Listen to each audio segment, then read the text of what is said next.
Too many I can say that got me low. Even when I go astray, I'm still your son. Even on the cloudy See, I came from the bottom where niggas don't make it out it. Why I seen niggas fall like cold leaves in the autumn. Would you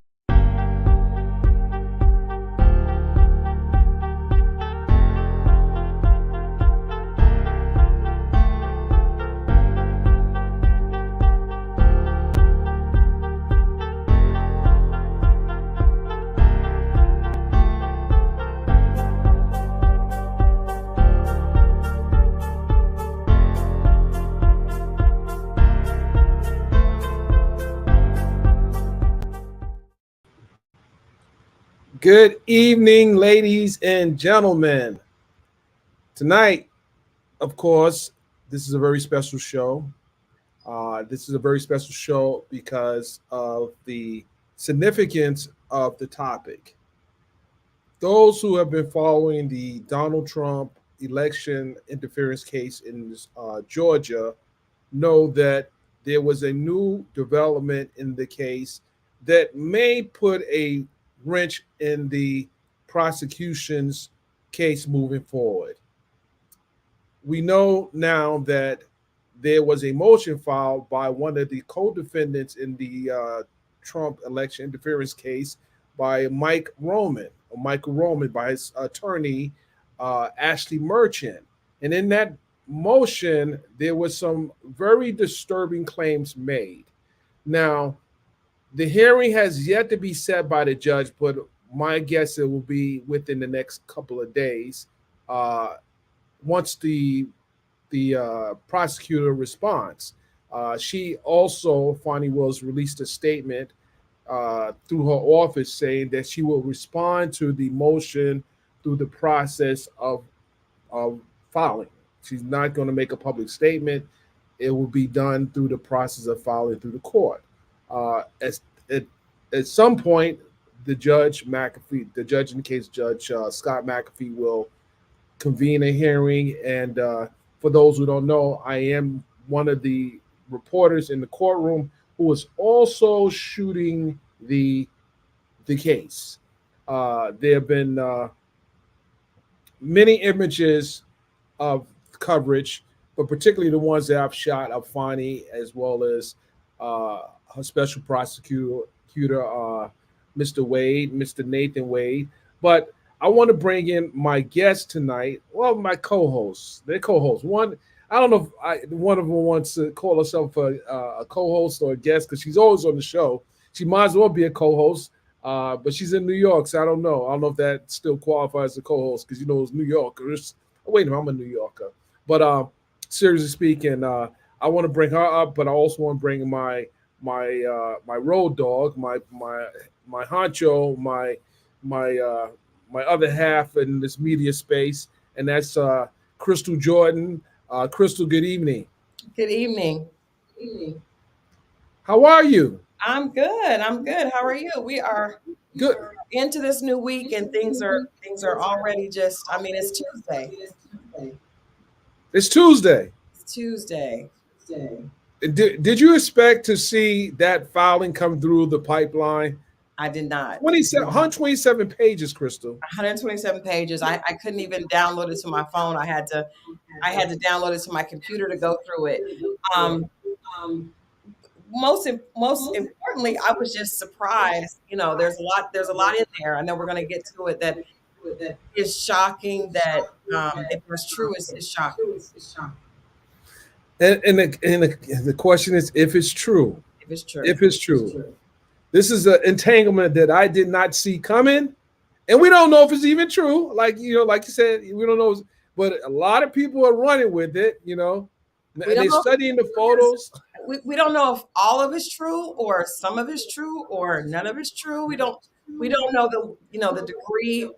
There's a few points as far as appointment of special prosecutor and the travel. There's a lot of different points, and so there's a lot of different things to explore. I'm listening. I'm sorry. Someone sent me a text. I have the co-host who's sending a text. But we have someone in the in the background. We need to bring her up because she's going to bring that legal analysis that she does so well, being a former prostitute and a college professor. So she's not a stranger to court proceedings by no stretch of the imagination. And she did have an opportunity to look at the case as well. So I want to bring her up because she's been also following the case, and that is the attorney Akeisha Al-Shabazz. Good evening, Akeisha Al-Shabazz. Come on up here. You gotta bring me up, man. What's going on, family? How you doing, Crystal? How are you, beautiful? Good to see you. Good to see you as well. What's going on? I see my people in the chat like put me on. What's going on, Dennis? What's up, Mikey fam? What's going on, D? No shout outs right now. We want to shout this. I got to shout out to my people. We'll save the shout outs until. Don't start. We got to shout out to folks. If it ain't for the folks. Hey, Ma, how you doing, Ma? We wouldn't be here. Facts. Right, that's right. Absolutely. Yeah. D the diva from the Bronx. What's going on? Okay, so we shouting out Rick. I see you, Rick. Rick, put the ones up, Rick. Listen, ladies and gentlemen, while you're here, before we really get into some things, I want you to hit that notification, hit that bell, hit those likes, run those likes up. Let's go. So, Ike. Yes. Have you had an opportunity to glance at this 127-page? No. Well, because I told you, I couldn't open it. But I have done my own research based on reports of the allegations. There you go. Pull it up. But we don't get into. We don't bring it up there just yet. You want to bring it up? That's fine. Without having read the entirety of the document, I did read some excerpts here and there that were posted in various news articles and the like. I have a gist of what the allegations are. My problem is that they are just that, allegations and nothing more. And there aren't any exhibits in this motion. There's no proof. There's no evidence. There's no documentation. Things that would easily have been able to be attached to the motion to substantiate some of these claims. Why wasn't that done? Now, I saw some of the invoices from this individual, Nathan Wade. I think I have those as well. Highly problematic. So we can talk about a little bit of that and the important implication of some of the billing, right? Because before he was hired, I believe there is some billing based on conferences that he had at the White House. Now, if you recall, I think we haven't really explained to the people in the chat what exactly is going on. Okay, so I'm getting feedback. We're both getting feedback. Oh, you're both getting feedback? Yeah. Hold on, and Rick can hear it too. How about now? Is that better? It's not. Oh, is that better? It should be better now. Okay, how's that? Yeah, that's better. What did you do? You had two windows open? I have a big TV over here and everything going on over here. Yeah, that's why I was like, I can hear echo on your end. So see how he tried to Jedi mind trick you, Crystal? Because I told him the same thing, and he was like, "No, you good. I'm like, "Yeah." But Dennis, I always know when I call him, I'm like, Dennis, how many devices are recording right now? How many devices are on? But I think we need to explain, because I love where you're going, Akeisha. I think we need to explain to the people that are just joining what exactly is, if they haven't, been on social media today and seen the headlines. There are a lot of people you probably weren't on social media earlier today because there was a lot of weather issues across the Southeast that a lot of people may have been affected by. So, Dennis, can you kind of explain what this filing is and what this means? I'm wondering if because it includes Fani Willis, this is obviously for the case with Donald Trump, but could it also spill over into the RICO case that we're watching with YSL as well? Well, well, let's just say this. Based on the filing by attorney Ashley Merchant, who represents Michael Roman, she believes, based on what they allegedly had discovered, that there may have been some improprieties occurring with the special prosecutor, Nathan Wade, who was appointed by District Attorney Fani Willis, and the processes that were in place, they're claiming that wasn't followed. Additionally, he was paid over $650,000 since 2022, which is a very sizable amount for a special prosecutor, when the district attorney herself is only, I won't say only, because that means be making $190,000 a year, but his qualifications as well is in question. And one of the things that I learned during my investigation is that you have to go through the commission to get him qualified, and for the county to see if they're getting the bang for their buck. Because they have people that are actually in the district attorney's office that are even more qualified to lead a RICO investigation, like the individual that I don't have his name in front of me, but he's one of the architects of the state RICO case, and he's also a part of this case as well, but he's not taking lead. So these are some of the questions people are going to ask. Why is this special prosecutor spearheading this prosecution of former President Donald Trump? And Did that help? he has, I guess I'll bring the juicy pieces of it. Allegedly this special prosecutor, with that large salary, has been taking vacations. Allegedly. I said allegedly, to the Caribbean and such, with Fani Willis. There's also allegations that the two of them have a personal relationship as he is in the throes of a divorce proceeding. So that is all a part of this filing in all those pages. We don't know if any of this is true, but this definitely, it's kind of like a wag. To me, it's a wag the dog. It's something to distract. But if there is any truth in that, it's very shocking, because that's something that is that would definitely affect this case and potentially others. Okay, we have one of our legal trolls in the building. Well, she's not literally in the building; she's in the comment section. Legal troll, I say. That's Pam. Pam, what's going on, Pam? Pam, what's going on?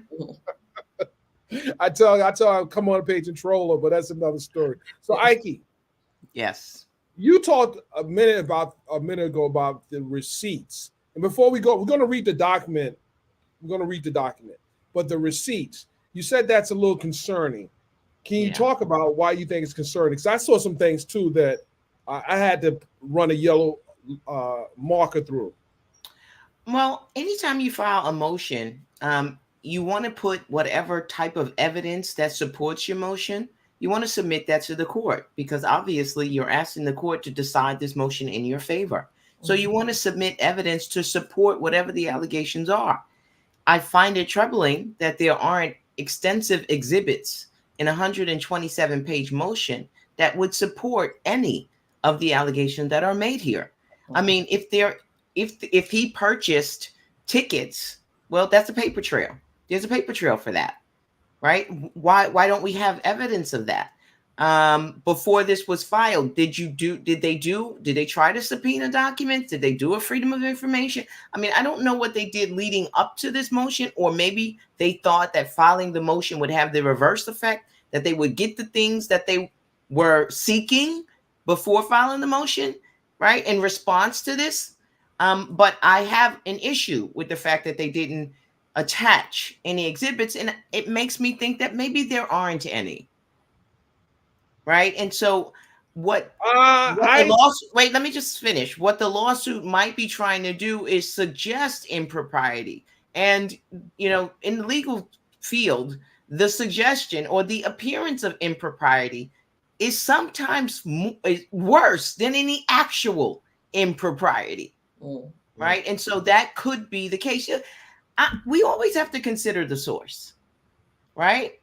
And these are the people who try to undermine the election. They try to submit a different slate of electors. They committed or allegedly or are alleged to have committed fraud. Do we really want to give them the credibility without it being earned? Because I'm not willing to just accept this complaint on its face as true without any supporting documentation. Now, I will say that the billing is problematic. I saw the invoices. Just so you guys know, if you haven't seen the invoices, apparently this particular attorney charges $250 an hour, and the invoices aren't broken down in any particularity. It basically just says 8-hour meeting with the date and the time, and then 8 times $250 and what that amounts to, right? So it's just a series of those. But there's also a meeting for like 24 hours. How you charge the state or the county of Fulton for 24 hours of, like, you didn't sleep that day? Dude, like, that's crazy. And this that's is insane. This is on behalf of the special prosecutor. Right. Yes, this is Nathan Wade's billing to the Fulton County District Attorney's Office that he claims he's doing on behalf of this investigation. The problem with which Fani might find herself in, if these allegations are true, this could be honest services fraud. What about the fact that there was is there proof that there was not a commission that put him in place? So I'm not familiar with the protocol. Dennis says that there's supposed to be, right, a commission to put him in place, but I don't know, because if that's the case, Dennis, how come no one up until this point has said anything about how he came to be appointed? And I reached out to one of the commissioners today. I'm waiting for a call back, but I too had that question. So how do you get this far with they had to approve the amount that she paid them? Well, I think they got $31 million for Fulton County to reduce the backlog. Oh, okay. The backlog in the court system, and some of that money was obviously used to pay the special prosecutor. But what I thought what should have happened would that they would have to get special monies just to cover, because he's a special prosecutor. He's a special prosecutor. Do they? Yeah, I'm not really clear on that. What I can say is, however he was appointed, that's not necessarily the issue, right? So long as he's doing his job and it's on the up and up. Mm-hmm. But the problem is if he is in a personal romantic relationship with this person. Mm-hmm. Honest services fraud says that Fani Willis is the DA. She has a fiduciary responsibility to the county first, right? To make sure that the county gets all of the services it needs, right? Based on whatever the budget is and things of that nature. So if you rerouted funds, right, and you paid this individual, and as a result of you hiring him, he then benefits you back, right? We call those kickbacks or bribery schemes. Yeah. You've going to the Caribbean and you getting flued out, Fani. Yeah, that's honest services fraud, because that money now you have broken your fiduciary responsibility to the county, right? And the people who were supposed to be and deserving of those services now can't have them because of your alleged kickback scheme or bribery scheme or trip to the Caribbean scheme, or I'm just going to fund my boo scheme, whatever the case, however you want to call it. Mm-hmm.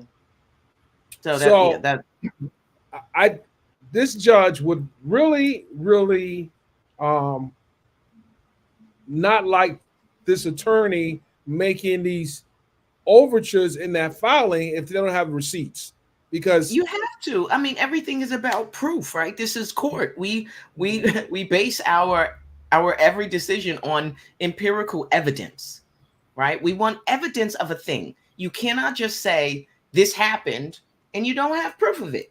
Mm-hmm. Right? Right. There's a burden of proof.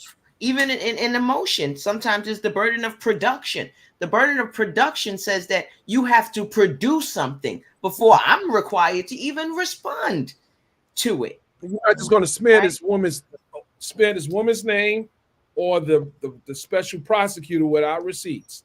That would be the worst thing she could do. You know what? I'm troubled also by the fact that Fani didn't come out and make a statement and say that this is all categorically untrue, categorically deny it, and then supplement it and say we will further address it in court papers. The fact that you didn't deny anything, got my spidey senses tingling. Like, yeah, you know. I agree. I felt that was strange to me because, first of all, from a spectator's position, Fani has been very vocal up until now. She's not to back away or to run scared, and specifically with this case with President Trump, she's been extremely vocal. So I expected to turn on the news later this afternoon and to hear her addressing it unapologetically, like she has. You know, everything that has come up. So when I heard that she was not going to address it, but she was going to file, I was like, oh, that's a problem. Yeah. I also I'm not I don't know, because I don't have my expertise is not on the legal side. But is it an issue if there was a personal relationship between herself and Mr. Wade? Is that frowned upon? Is there so not necessarily in every answer when it comes to the law is it depends, right? So the rules of ethics say that you an attorney should not be involved in a personal relationship with the client, personal sexual relationship, unless you already were in a personal sexual relationship with that person before they became a client, right? And so it is frowned upon because you could compromise your ethics. And again, the appearance of impropriety, right? So it may not have been on its face unethical to hire him. But when you look at, you are benefiting from it, that's where it becomes a problem. If you are benefiting from your appointment, that's a problem. And I cannot imagine that Fani Willis doesn't know this, right? I can't imagine that. But let me also say this. Remember, what's the old girl's name from Baltimore? Mosley. Remember her? Yes, of course. She got convicted. I know. Of what was it? Tax fraud, something. She got convicted of something. I don't remember. It had to do with financial was it I think she got some of the money, the COVID money, the COVID money. The PPP loan money. Mosby. And you would think that having been the top prosecutor in this jurisdiction, you would know that. So and I'm saying that because I have to temper myself, because I thought that about her, Mosley. Like, there's no way. Like, come on, she's the prosecutor. Of course, she knows better than that. So I want to say that about Fani, but then again, life teaches me differently. I don't know. What's up, Christelle? We are talking about a former president that's now facing a RICO case, so nothing surprises me. And let me also say that the day after he filed for his divorce, he becomes a special prosecutor in Fulton County. He was in Cobb County. His divorce is in Cobb County. But the day after he files his divorce, he's now a special prosecutor in this case. Man. Yeah, the timing is a little sus. Obviously we could construct the narrative that the timing is the reward for you going through with the divorce that you've been promising me you was gonna get. But y'all know I'm making this up. No. This is hypothetical and alleged. What I'm saying is how it looks. It looks like you're pulling your pencil through those dots. It just thank you. Okay.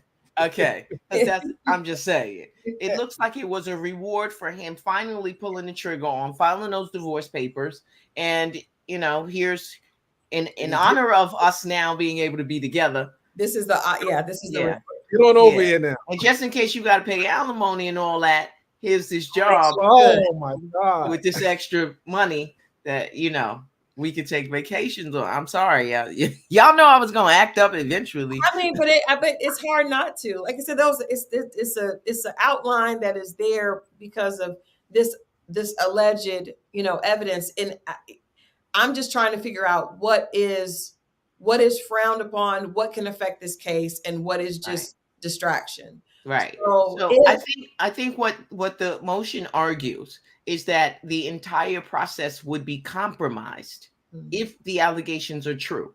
Because remember, the allegations are not just that they had a romantic relationship. They want you to extrapolate from these pleadings that the meetings that took place, I guess, November-ish at the White House show 11-5. Hold on. They show that Fani, because remember she had been saying that this prosecution had been independent of the White House, right? Right. There've been no communication between her office and the White House. This is not a political hack job, right? Mm-hmm. All of those things.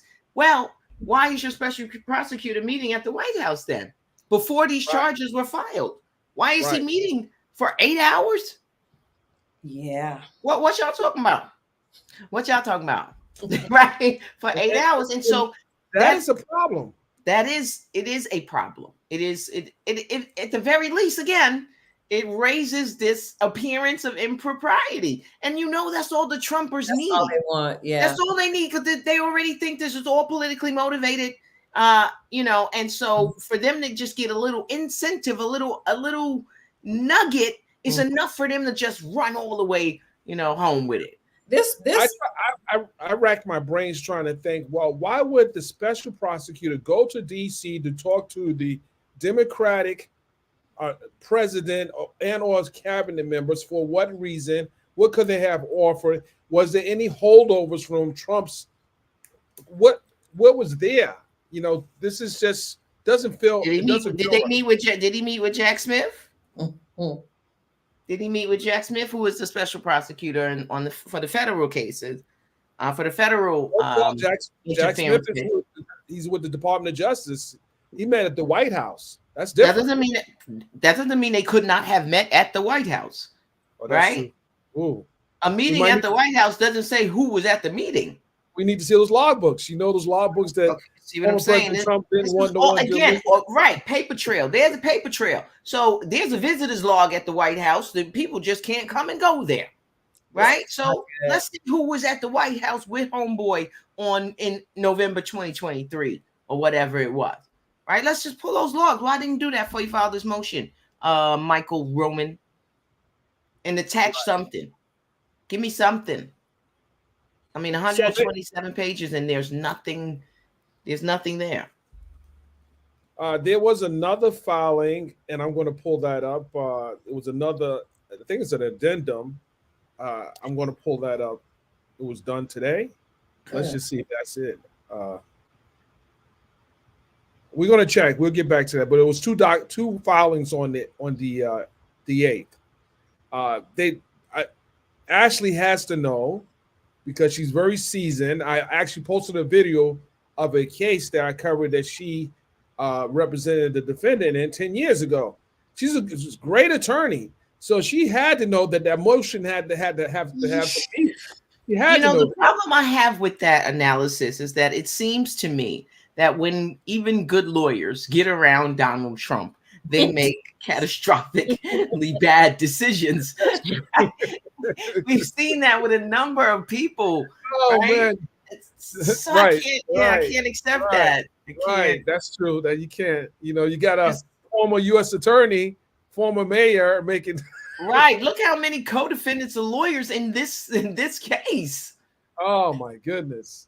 What's interesting is earlier this year, when we, before the indictment against former President Trump was had been filed, Trump accused Fani of having a relationship with a gang member that was a part of the YSL trial. Oh my God. I did not hear that one, Crystal. I'm done. I had enough. No, do you remember that, Dennis? Yeah, absolutely. He tweeted it. Oh my God. Well, he put it on True Social. He tweeted it. Well, no, he put it on Twitter, and this was his quote. Well, not Twitter, because he didn't have his Twitter back. It was True Social. Well, he posted it on his platform, social. And it made it to. I saw it on Twitter, but he. Oh yeah, we're gonna take that. His quote was, "I probably have another indictment. They say there's a young woman, a racist, racist in Atlanta, and I say that they were after a certain gang, which he's referencing YSL, and she ended up having an affair with the head of the gang or a gang member." Now, this was in August. This was in August, and there were little rumblings about that, but it's just interesting that was, his team put that out right in August, and now we have, this this with a lot more meat to it in January. Yeah. Well, that's interesting though, because again, they had no proof then, right? They made the allegation and then it fell to the wayside. They had no proof, but I heard it on social, and then I heard it from some other people that are, not on social. So I think there were rumors. Was there? Did you hear there was any validity to it? That's what I'm curious. This was from people that are not necessarily, let's just say, below ground. That there was ability to it, but I can't verify that at all.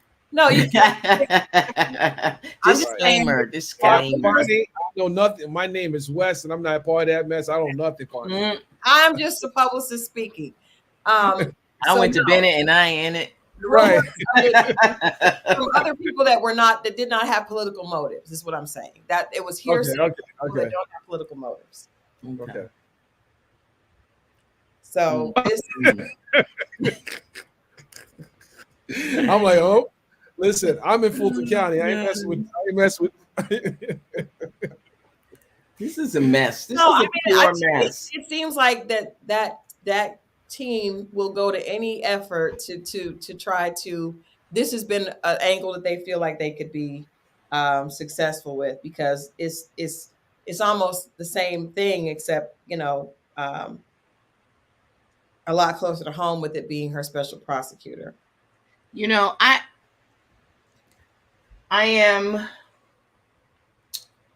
I'm cautious when it comes to things like this, because as you all know, and I say this all the time, when it comes to the legal profession, only 5% of the legal profession are Black people, right? African Americans. Only 2% are women, right? And so Fani is a unicorn. Okay, for especially for women like myself who are in this profession, and it's very scary to see, because the misogynoir, right? It's so easy for people to say that Black women are being inappropriate because either we're not smart enough, Claudine Gay, or because we're over sexualized. Yes. Right. So I'm that makes me mad. That makes me angry, because it takes away the substance of what we can bring to the table. And she's been doing an amazing job. And this is unfortunate. Right. If there's smoke and no fire, then that is just proof to what you just said, of how we are consistently having to fight these things. But the sad part about this is, like the woman you just mentioned earlier that was in Baltimore, when these things do happen, two things can be true. And that doesn't take away from the fact that we are objectified consistently. We are over-sexualized. We are considered, we are used as pawns, often against our own community. When one of us comes out, there's so much, but when it is proven, or when allegations are proven to be true, it's almost like cast a dark shadow. And I think that's unfair. because, there's so few of us, like you said, that she's a unicorn. So if there is, 10% of faults in her 90% of amazing, then that will be what's used to tell that story. So I am believing that these things are not true.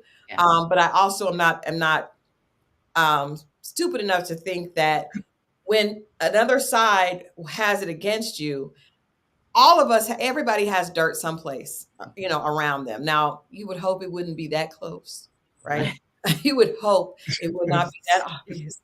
But when another team has financially determined to take you down, unfortunately, these things can happen. I think it can happen with anyone in that type of position. If you break everything down and examine it, there's always, something that people can use to try to sully your character. But, it's unfortunate that it's so few opportunities that we have. And then when we do, often, Crystal, you said she does an amazing job. How are you grading her report card, and what are you looking for to determine she's doing an amazing job?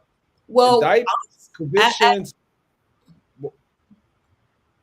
I will say this. I'm speaking about how she has handled herself thus far with these two very public cases that she's been assigned to. I love the fact that a lot of times, as a Black woman specifically, when you are unapologetic, when you are, when you do speak with confidence, you're labeled with, aggressive, unprofessional, all these things. And I love the fact that she has not allowed that to make her back down. Especially, I think with the Trump case, that's one thing. I think there are a lot of people that are supporting her in that. But I heard, with the case against YSL, there were so many people that were speaking negatively about the fact that there's a Black woman trying to bring a Black man down. And I believe that she's been professional in how she's handled it, but she's been very, very committed to doing her job and not being affected by that. And I won't name names, but we've seen other people that have not been that way, right? So I'm sorry. Go ahead. I'm going to say, I think Young Thug was over. He was that case was overcharged. Just listening to this last witness on the stand, and until I see some strong evidence, I see nothing yet that has supported Young Thug being a part of this RICO case, and that's what I'm looking for. We're so far in, I have not seen that yet, and I don't want to make light of the fact that we, as people of color, have seen many young Black men being overcharged. Absolutely. And, let me just weigh in on that, Dennis, because I think that's part of why when we have verdicts that come down, we don't expect, a lot of people are disappointed. And I know you're saying you haven't seen it, but it has been presented. Whether you choose to credit the testimony is another thing. Because at the end of the day, jurors may credit the testimony where he said, I pled guilty. He pointed out every person in that courtroom, and he said they was members of YSL. And that all of his crimes he had done in furtherance of the groups and the gangs, notoriety, power, control, etc., etc. If they believe that, hold on. If the jury believes that, they can find him guilty. Okay. And on cross-examination, Attorney Brian Still was also very convincing in his cross to show the jurors that this young man, Stevens, was doing crimes that was against what Thug stood for. And he said this in his testimony. Did you want to carry his bags? Did you want to do some of the record label stuff? No, I wanted to do what I wanted to do. And he tried to tell you not to, be involved in crime. Yes, that's important because it shows that this guy, the things he did was independent of what Young Thug wanted him to do. And we don't know what these other alleged. Here's the problem, Dennis. Yes. This is my opinion. I got you. On cross-examination, the beauty of cross-examination and why they called it the crucible of cross-examination is that you are allowed to ask leading questions. A leading question is a question that suggests its own answer. Why is Steele not using that tool? That is our holy grail on cross-examination, the ability to ask leading questions. He says to this witness, so tell me what crimes Jeffrey has committed in furtherance of the gang. And I'm sitting here, I want to strangle him. Like, why would you ask him that? Right? Because you're giving him an opportunity to give you an answer. Right. Like, oh, well, you know what? When I was selling drugs, he was selling drugs or whatever. You don't do that. What you do is you say, Jeffrey didn't commit any crimes in furtherance of this, right? And you get him to be a bobblehead doll. You're right. That's correct. Right? And none of the things that you did was in furtherance of anything Jeffrey was doing, right? Right. And in fact, he was trying to get you to do the right thing, right? And in fact, he told you not to sell drugs no more, right? You didn't see that. You did not see that.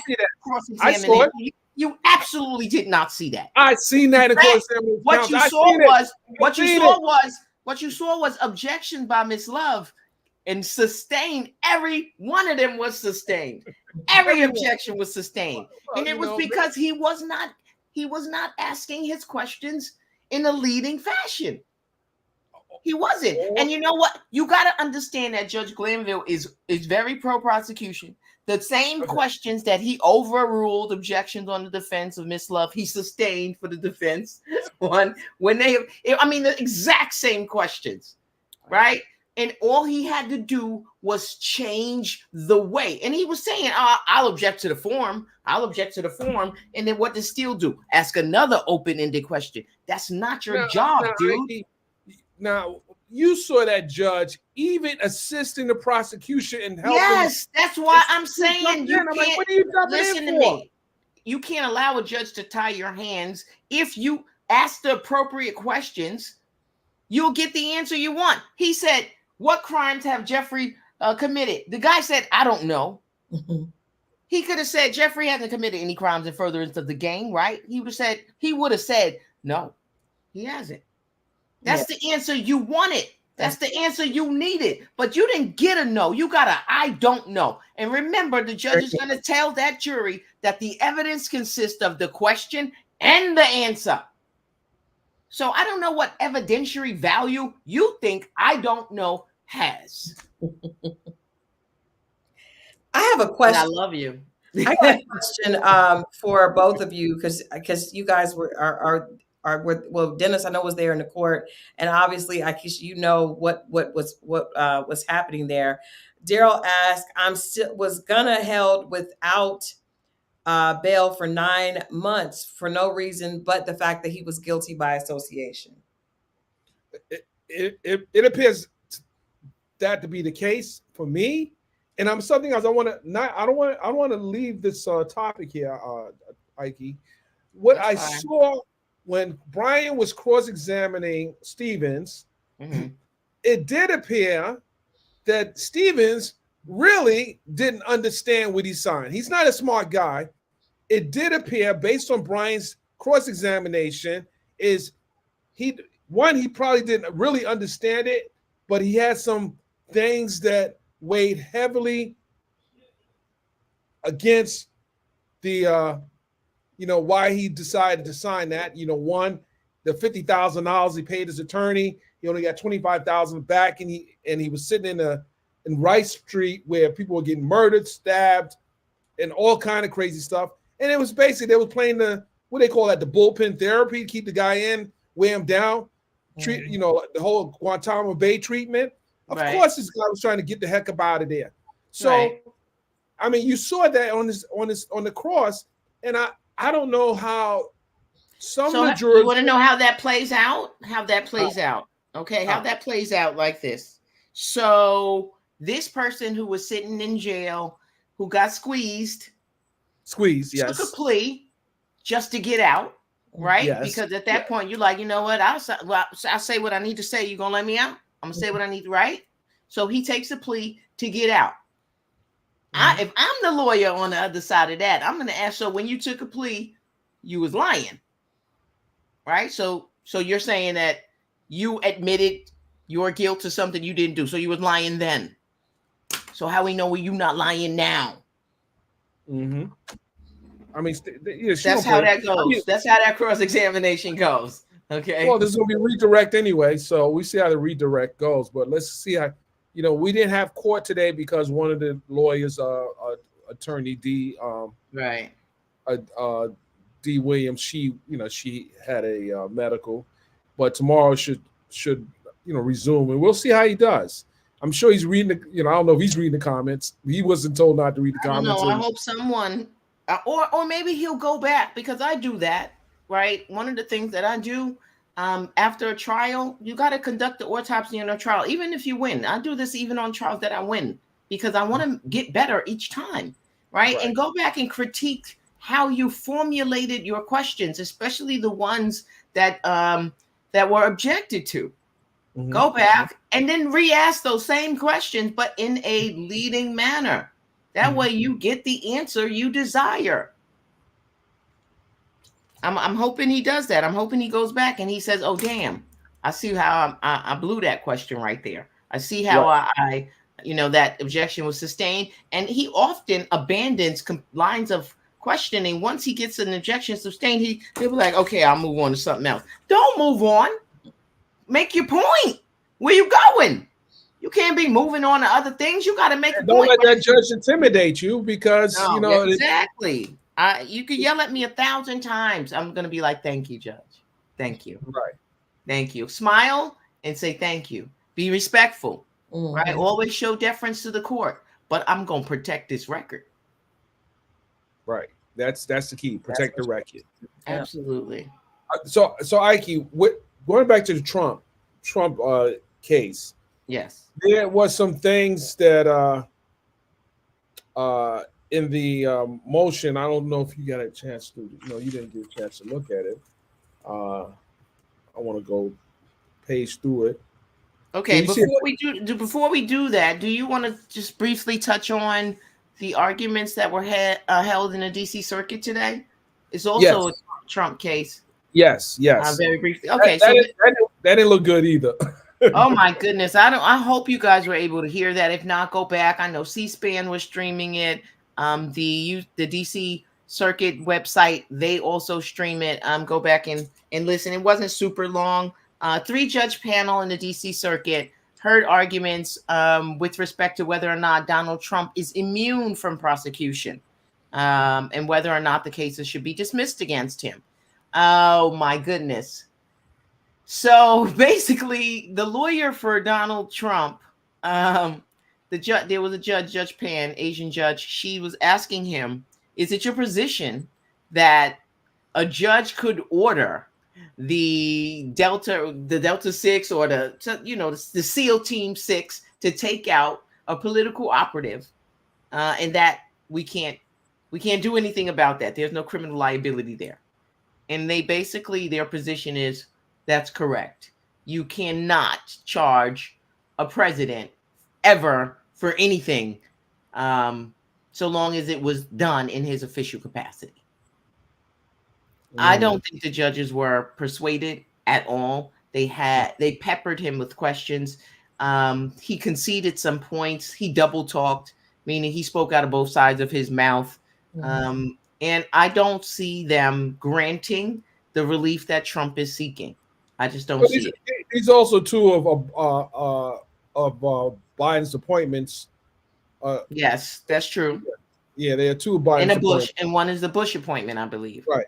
One is a Bush appointment. Yeah, but going majority rules. Well, I mean, at this point, this is just questions, just listening to what the court is concerned about, right? Jurisdiction. That's always a court's concern, whether or not they have the power and authority to even hear the case, right? So the court wanted to be sure that they had jurisdiction. And criminal cases don't tend to have what we call interlocutory appeals. An interlocutory appeal is an appeal in the middle of the proceeding, right? Usually you don't get an appeal until there's a final judgment. That means it's all done. Then you file your appeal.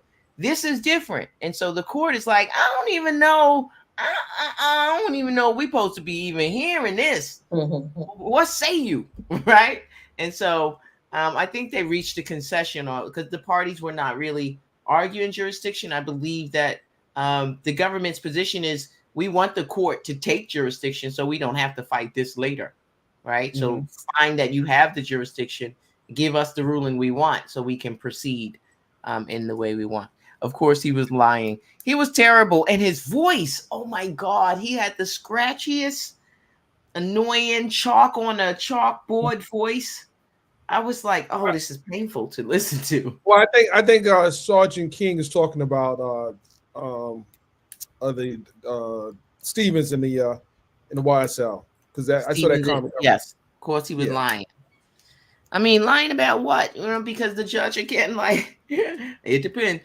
The court will give a charge called false in one, false in all, which tells the jury when you are evaluating the testimony of a witness, if you find that they lied about some part, you can disregard that part that they lied about if you find that they were truthful in other parts. Or you can disregard their testimony in its entirety if you find that they lied about any part of it. Right? So if you find that they was false in one part or false in all, you can accept either part of it, or you can accept all of it, or you can reject part of it or reject all of it. Right? So even if he was lying about one thing, the jury could credit his testimony about another thing. This is how juries come up with these verdicts that the public doesn't understand. The beauty of this jury, how the fuck they did that? Well, that's because the law allows them to do that. The beauty of this jury, for at least this witness, is 9 blacks on this jury, and they can see through a lot of the BS. They got people that's close to his age that can see through the BS. If he, they can, and like when he was hedging or answering questions, and didn't you say that about the Jonathan Majors jury? Surely they can see through the BS. I'm fucking with you. Shots fired. Let me duck. Crystal, she tried me, Crystal. Listen.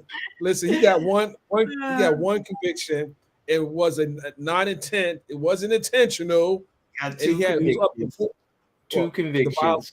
Write the summons. One misdemeanor, one violation. Write the summons and give me my 66 months probation. So Crystal, I did see that you sort of finishing up that interview, correct? I did. Okay. Did he redeem himself? No. Unfortunately, it was more of the same. And I, as I was saying earlier, interestingly enough, which we knew I felt like was going to happen because he doubled down on the calling. When it asked why he kept referring to asking Grace to be like a Michelle Obama or a Coretta Scott King, he doubled down and said he wanted to be. He feels that he is. He aspires to be a great man, and that's why he sees it that way. It didn't really connect even with the additional information. In fact, it might have made it worse. But he never. And I saw a few people earlier saying, well, he should not have taken accountability because he did plead not guilty. But he is appealing. He is, and I get, but I feel like he could have taken. He did say. She asked, did he have reckless behavior? And he said the only thing he was reckless with was her heart. And right. Yeah. I just, he's so cheesy. You gotta remember, he's appealing, so he can't say I didn't do it and then then get on on appeal.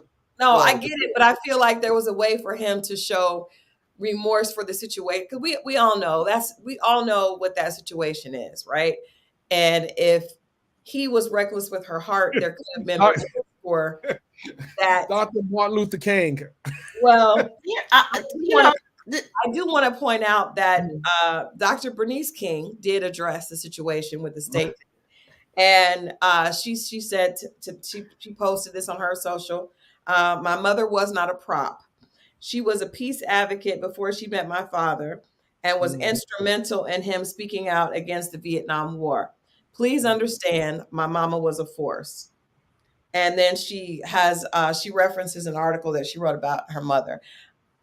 Even worse for Jonathan Majors. Like the thing about it though, watching him, I don't think he gets it. Right. I don't think he really is going to understand how offensive that comment is, considering the situation that he's in. Even him referring to Megan as his angel and his Coretta, I don't think he understands. In January, the King's birthday is coming up. What is he doing? Jonathan, who trained you to say he's gonna learn that? But look, he's gonna learn.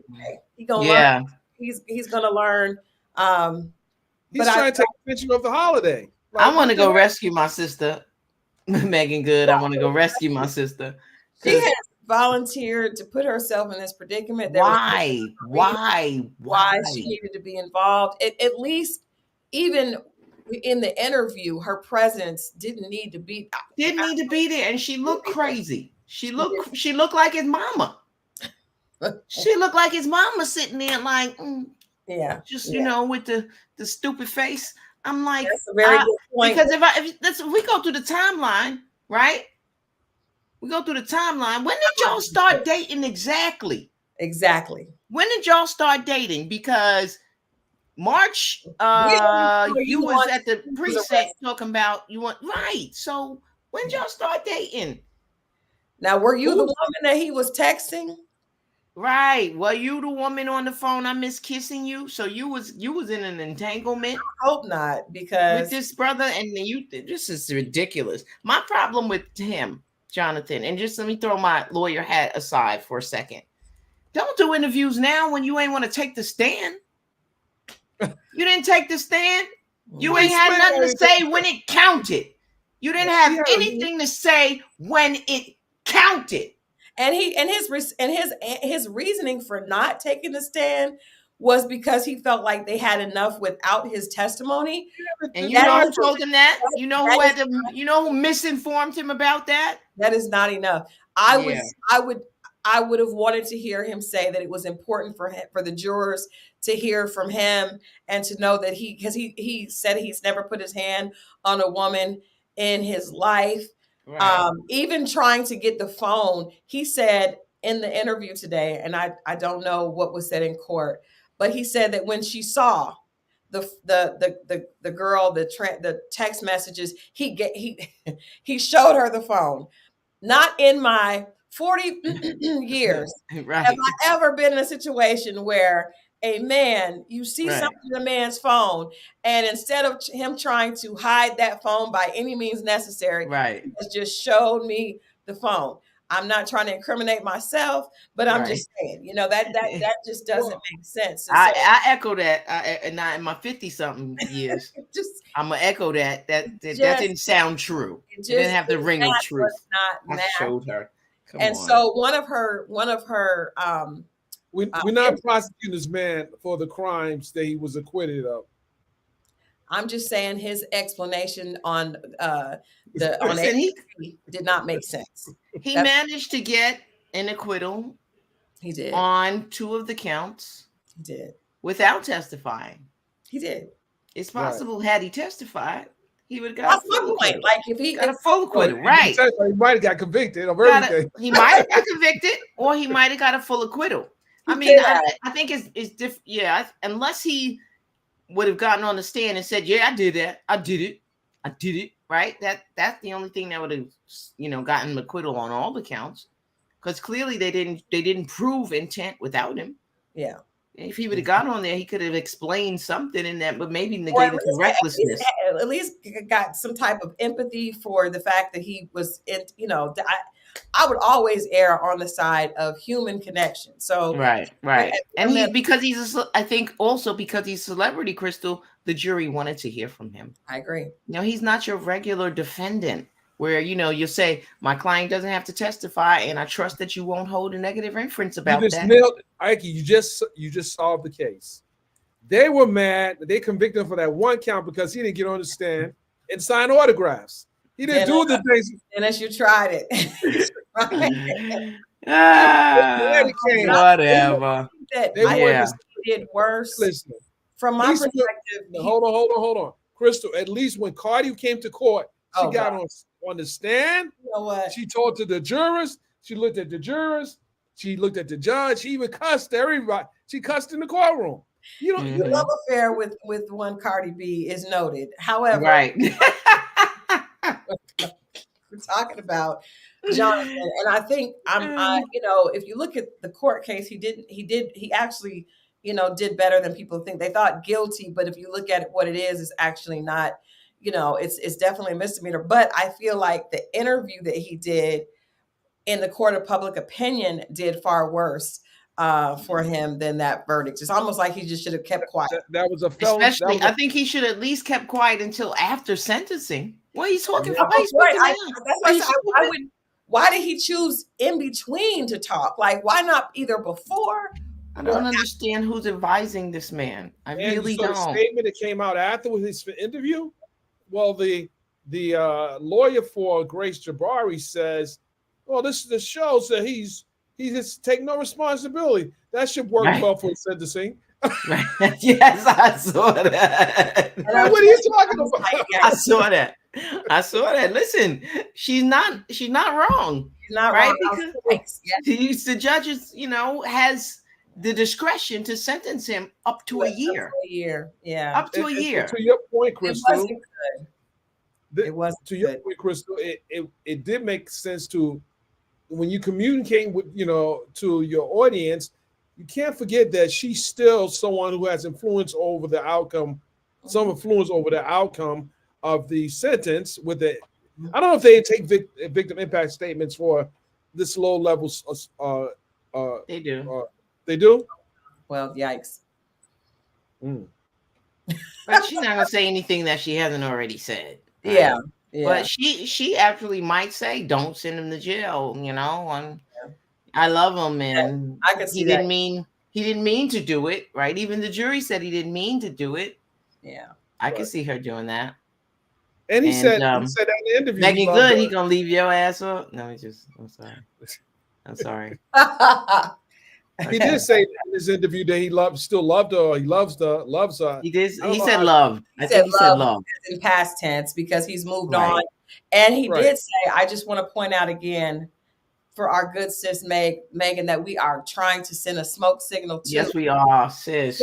That the relationship was still fresh, but I think I found the one. No, it is not fresh when she has been by your side through court. I mean, that was a signal. Like when he sat down, like, bruh, you got Megan Good. You saying still fresh? Yeah, man, you gotta embrace this, bruh. What are you doing? You saying fresh? Like she's just here. It's fresh. Like, I don't know. I'm not locked into this. I'm not sure. Right. That's what I got. I'm like, dude, what are you talking about? Still but fresh? I think I found I got options. She's held me down. But she's held me down like Coretta. First of all, it's a trauma bond, right? That's the first thing. But it's disgusting because it's like when I'm in trouble, she's been an angel, but I'm not sure if I want. This is really it's just a lot of implications. Especially for Black women, when you were with a wife, it's a lot that doesn't feel right. Right. Well, yeah. All of that, Crystal. She must be on a. No, we're not going to read that comment. Crystal, Ike, thank you for the this impromptu live. It was good. You didn't want to read anything from the contract of the motion. No, I mean we can, but it's 127 pages, and we'll be here all night doing that. Is there anything in particular any parts you want to highlight? I kind of want to. No, I just want you to look at some of the look at. Let's see. Let me pull something up here. Hold on 1 second. We're not gonna be here all night. We definitely won't do that. Hold on here. Let's see what we got here. Can you see it, both of you? Yes. Okay. But that's not the point. The part that's interesting to me as someone that is Give me a page number. hold on. Let me go because there's quite a few pages. Hold on.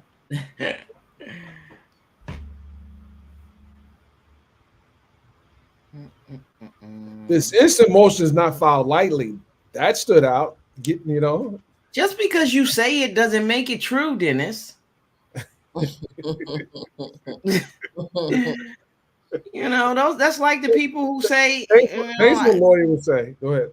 Right? No, or the people that qualify things before they say it. Like, I'm gonna be honest.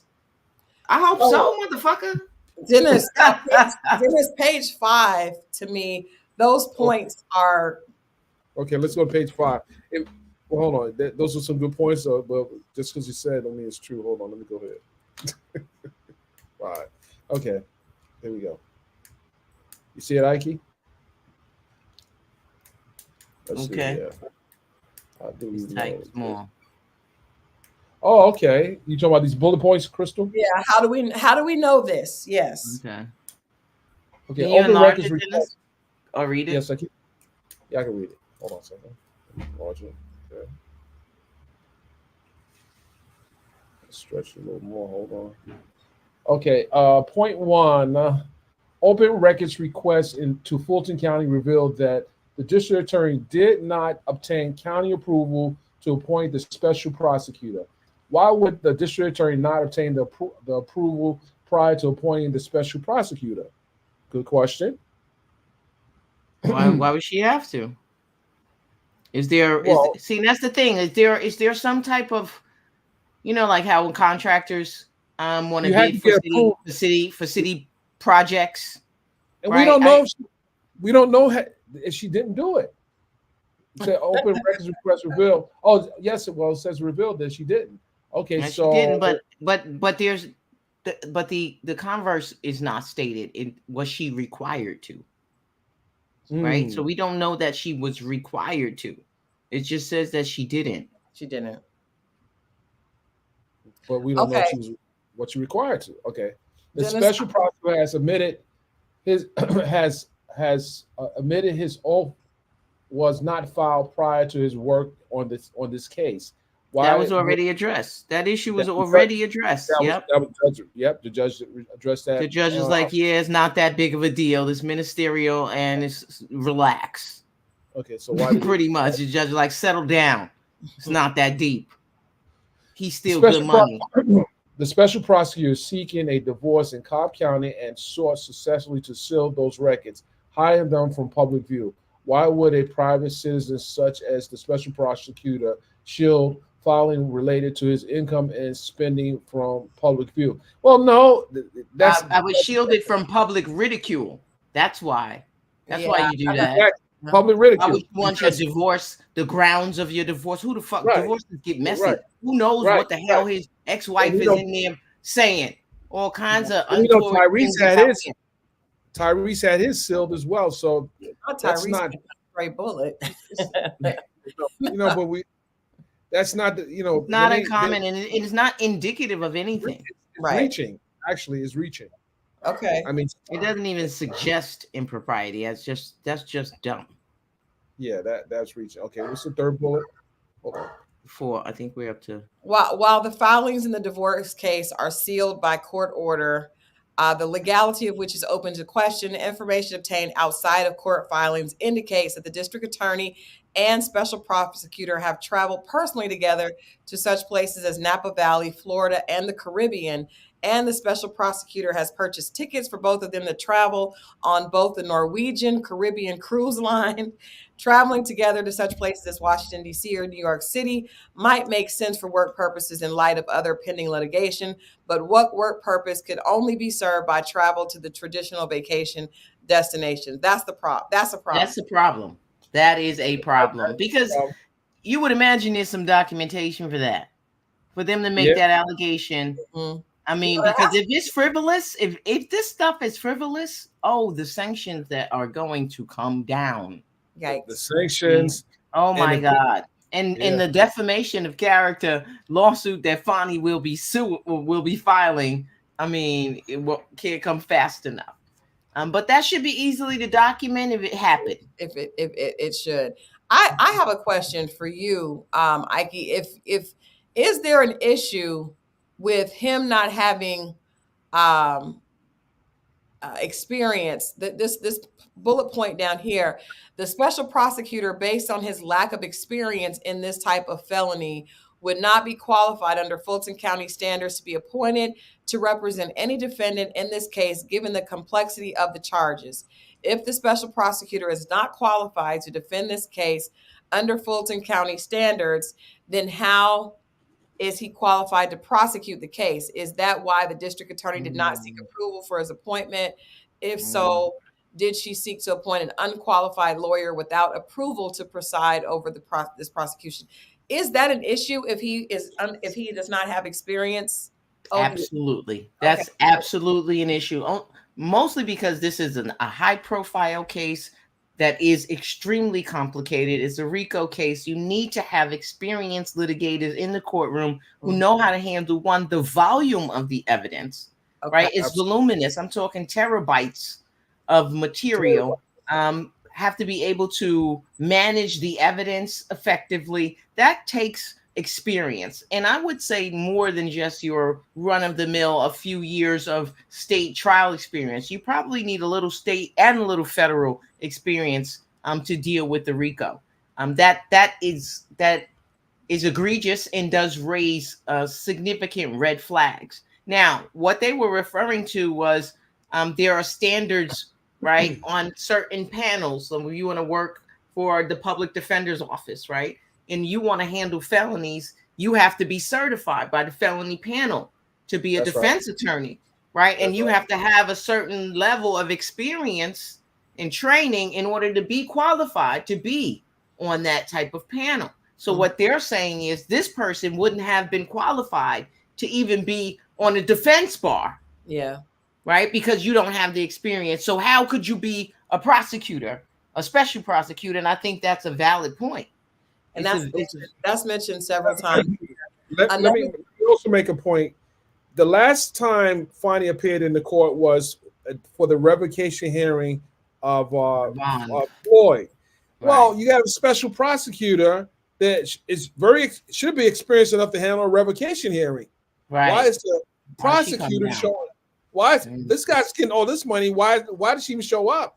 Now, if you think about it, why did Fani Willis even show up at this hearing? Why was you there? Because he can't handle a revocation hearing? That's because that didn't make much sense. Now that what we know today, you came in to handle a revocation hearing. You are the DA for Fulton County. You paying your special prosecutor $650,000 to date, and he can't handle a revocation hearing by himself? No. This says, since being appointed as special prosecutor, the special prosecutor has been paid an estimated amount of almost $1 million in legal fees. Of course, additional fees would be expected when private counsel is hired, but that would assume they are not in a relationship with the district attorney.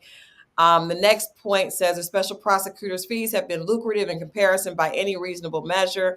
The district attorney's yearly salary includes state and county supplements is $1,098,266. Well, no, 198. Oh, the district. I thought I say she make $1 million. No. 108. I'm sorry. Okay. The district attorney's yearly salary $190,000, and the total annual budget for Fulton County District Attorney's Office for the fiscal year 2022 was $31 million. The district attorney lobbied for additional money from Fulton County to hire lawyers and staff to clear the backlog after COVID. Why didn't she use that money to hire qualified in-house staff to try this case? Why did she instead use that money to retain the special prosecutor? So then it goes. It is. If you're looking at one of the things that is going to be looked at is what other attorneys were available, right? That were more experienced or better trained that could have served in the capacity of a special prosecutor that she didn't use, right? Because what is her defense going to be? He's the only one who was available. Yeah. Nah. Right? He was the only one who we could get to do it for $250 an hour. I don't know. Yeah, and then there's mentions of there being witnesses that they have acknowledged that they're in the personal relationship. That all looks really bad. Well, she got leaks in her office. She has leaks in her office, and people are talking. That's what's happening. I just don't want this to be true. I need her to do better. You can't do this, man. Because it reflects on all professional, it reflects on all of us. I'm sorry. It reflects on all of us. Specifically Black women. It does. In these spaces, man. I'm sorry, Dennis. I didn't mean to cut you off. You have to think about the people who are not getting paid what they should get paid. And you have someone coming from another county that's getting all this money. And then he's allegedly having an affair with the boss. Like this, they're going to be saying it like, listen, let me say something. They got people in our office that will be singing and one to still get removed if this is true. So if this is true, I think she should step down.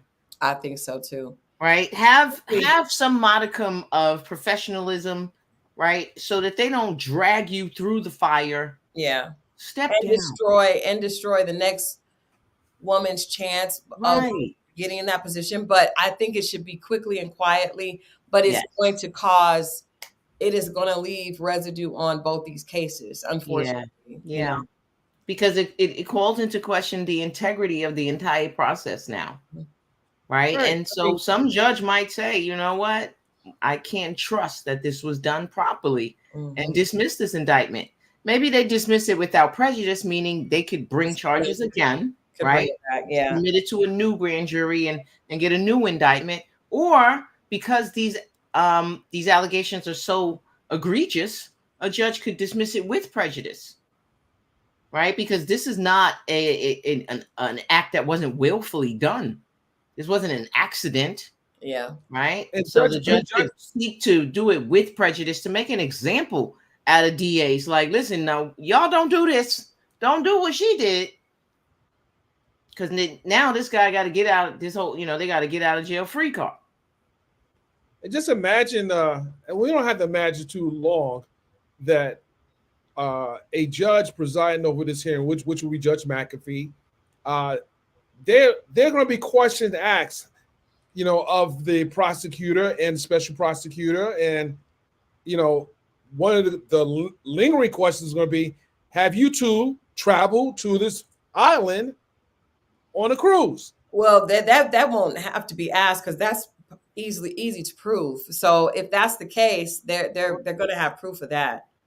I don't know why it's attached to this filing, but because they know someone's tipped them off already. Someone's tipped them off. I doubt very seriously that the proof is not there, because for them to put those specific travel lines in there, there's proof. They have the devil's in the details, right? And the Norwegian cruise lines is very specific. That's very specific. So yeah. This must be the fake Tommy Sotomayor. Is that the fake Tommy Sotomayor? I don't know. Something in the middle of I don't know if that's the real Tommy Sotomayor. That might be the fake one. Because Tommy Sotomayor would in the chat. Yeah. So this is. I don't think the attorney would. That's coming from my YouTube channel. Oh, okay. If the prosecutor commented, maybe committed these acts after the defendant. T. Hill, I don't know what you're trying to say. I'm trying to answer a question or two. Okay, if you're just joining us, we are looking and going over the motion that was filed in Georgia, Fulton County, on the Trump case, a motion to disqualify and or dismiss the indictment or disqualify the DA, Fani Willis, based on allegations that she is having hold on. Tommy, I dropped the link. If that's you, come on up. If that's a romantic relationship prior to the indictment and during the course of this investigation. Just to catch y'all up. Okay, Crystal, what else did you see in that? So hold on. Let me go back. So, mm, in light of the district attorney's personal relationship to the special prosecutor, to his appointment as a special prosecutor, his appointment created an impermissible and irreparable conflict of interest under Georgia rules of professional conduct, which requires a disqualification of both lawyers and their respective offices and firms. The district attorney's apparent intentional failure to disclose her conflict of interest to Fulton County and the court, combined with her decision to employ the special prosecutor based on her own personal interests, may well be an act to defraud the public of honest services, since the district attorney personally benefited from an undisclosed conflict of interest, which is a crime under 18 USC 1346. 1346. The federal crime that they're citing. Yeah, result 1346. It's a federal crime punishable up to 20 years. Which could result in a RICO charge against both the district attorney and the special prosecutor. Wouldn't that be They are going for the juggler. Oh my God. Wouldn't that be something? That would be crazy. Boy, wouldn't that be a turn of events? An unfortunate turn of events. This is not no. These claims are not light, and they're not. This is serious. I mean, like, you're accusing them of a crime. This is serious. I mean, like the committee who oversees attorneys in Georgia, they will be investigating as well. This is a big deal. And I want to say something no one really thought about, but the governor who can remove a prosecutor is looking at this as well. The governor, Brian Kemp, is going to look at this, and he's going to have to vet it out. And the judge on this case was prior to becoming the judge, he was the inspector general.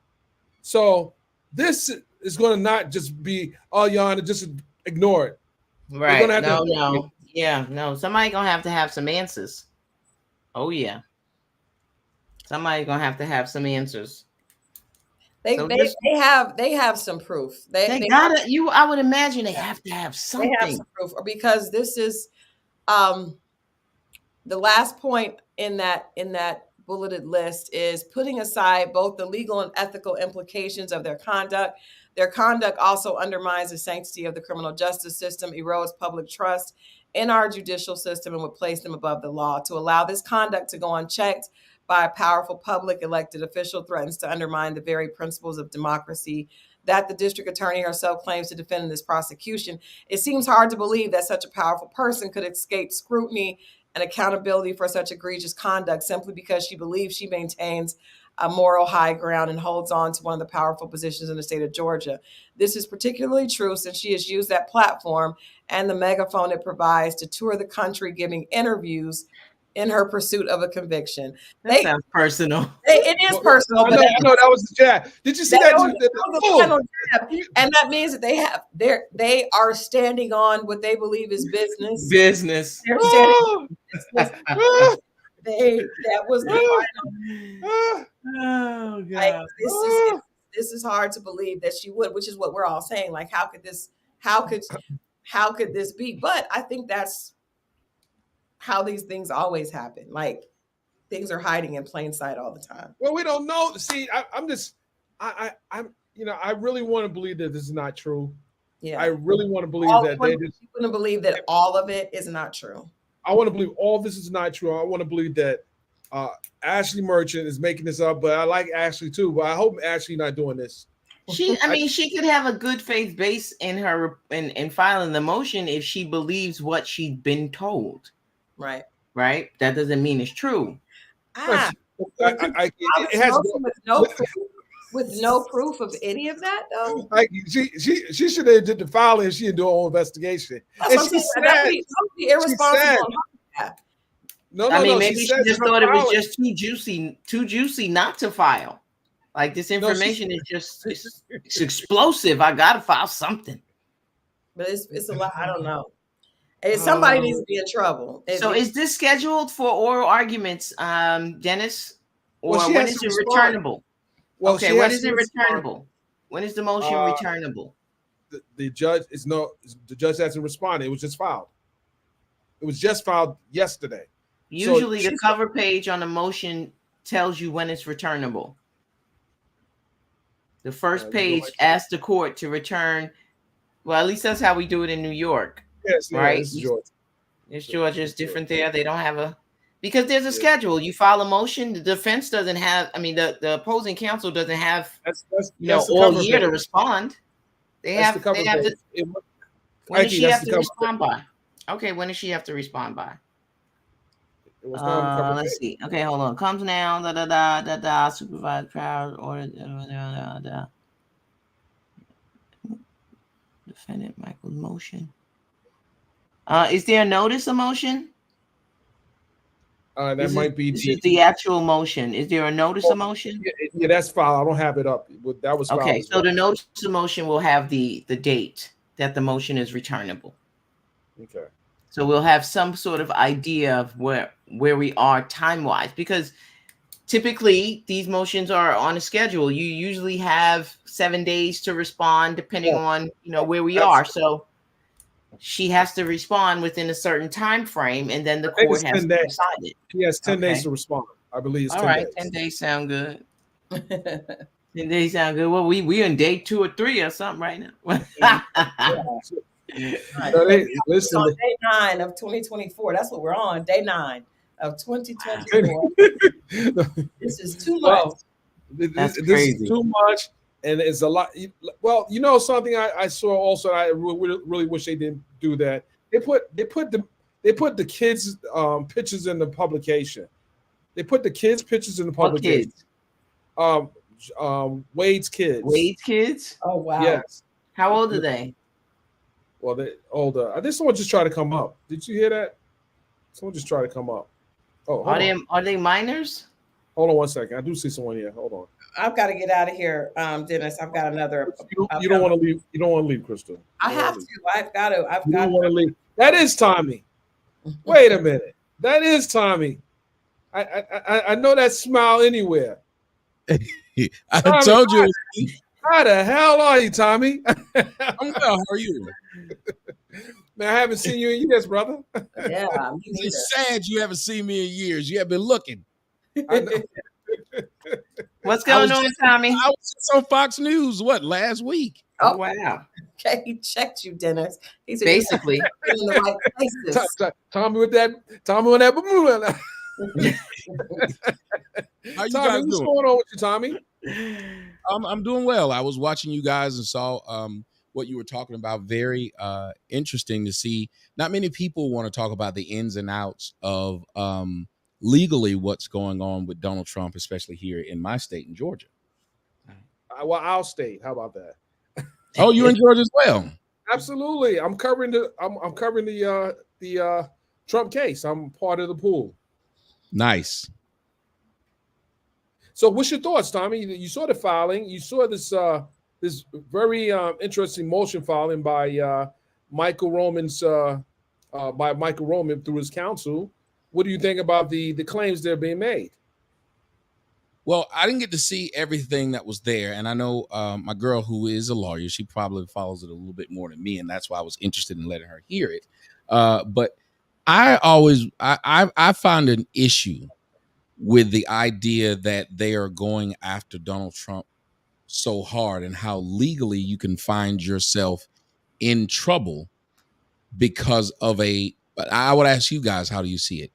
I see it as a rogue prosecution, but I don't know which side of the aisle that you guys fall. And it seems I'm in the middle. Yeah. All right. So you're one, when you say you're in the middle, are you one that says, let's see it play out? Absolutely. Let's see what they have. I mean, the fact that you had a special grand jury that returned an indictment, you have to see where that indictment takes you at. You don't want to just discredit it just because the Democrats were successful in getting the indictment on him. We want to see what the jurors, and you got to go through the whole process of picking jurors and everything, and the jurors may see something totally different.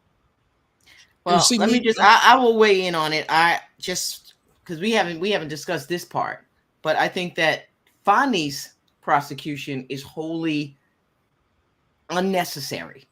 She has absolutely no reason to bring any type of case against Donald Trump. The federal government is doing it. Jack Smith is doing it. Why are you have a parallel state prosecution? For what reason? At the same damn time? Why? And you're using the resources of this county to prosecute it for what?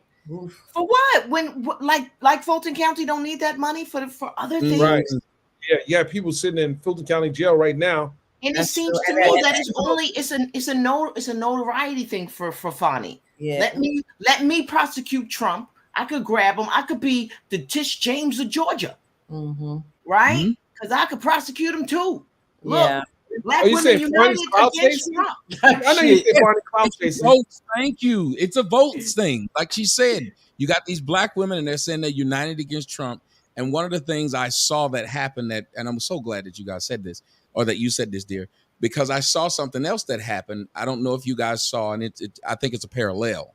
I saw what was going on with Taraji P. Henson. She was talking about she, is not getting paid her fair wages.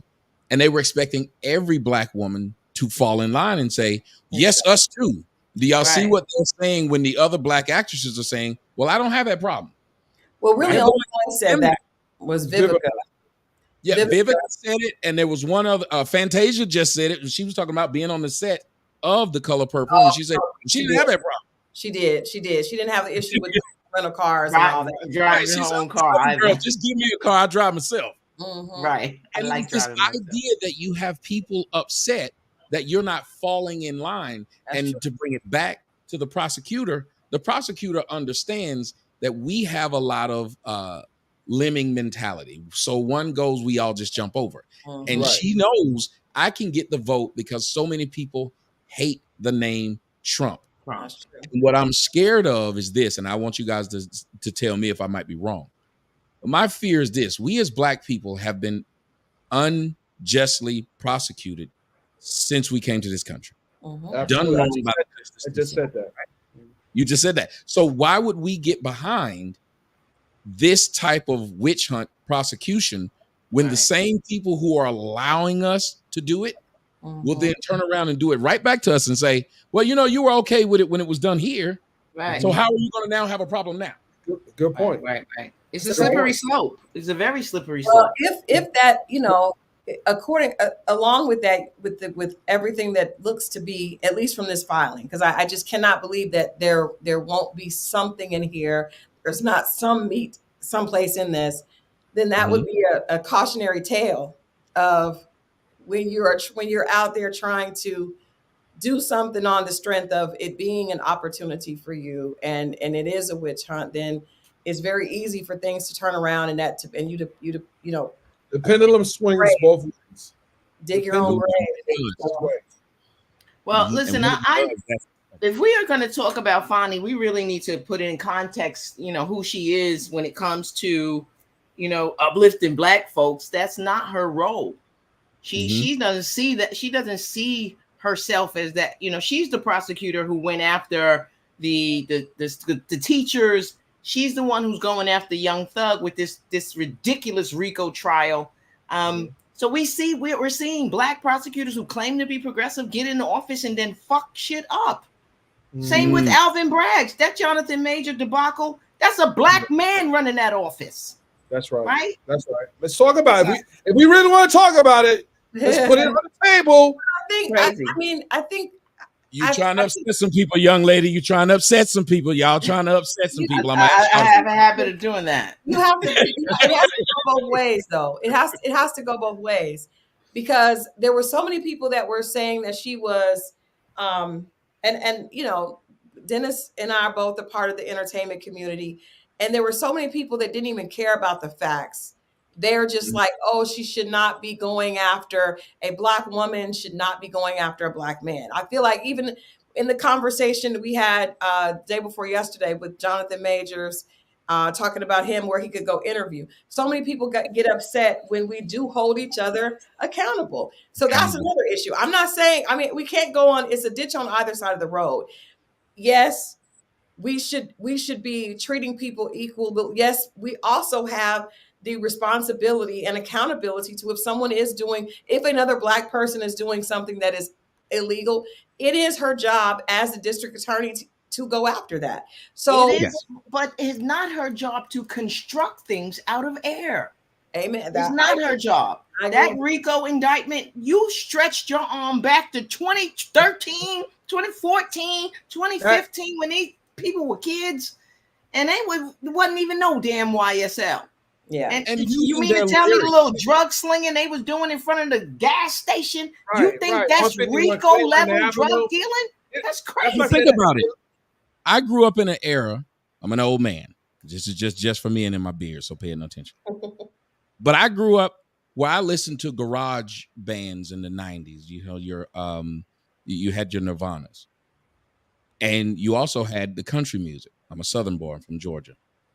And they talked about shooting their wives, drinking, doing all kinds of stuff. Who's ever used their lyrics?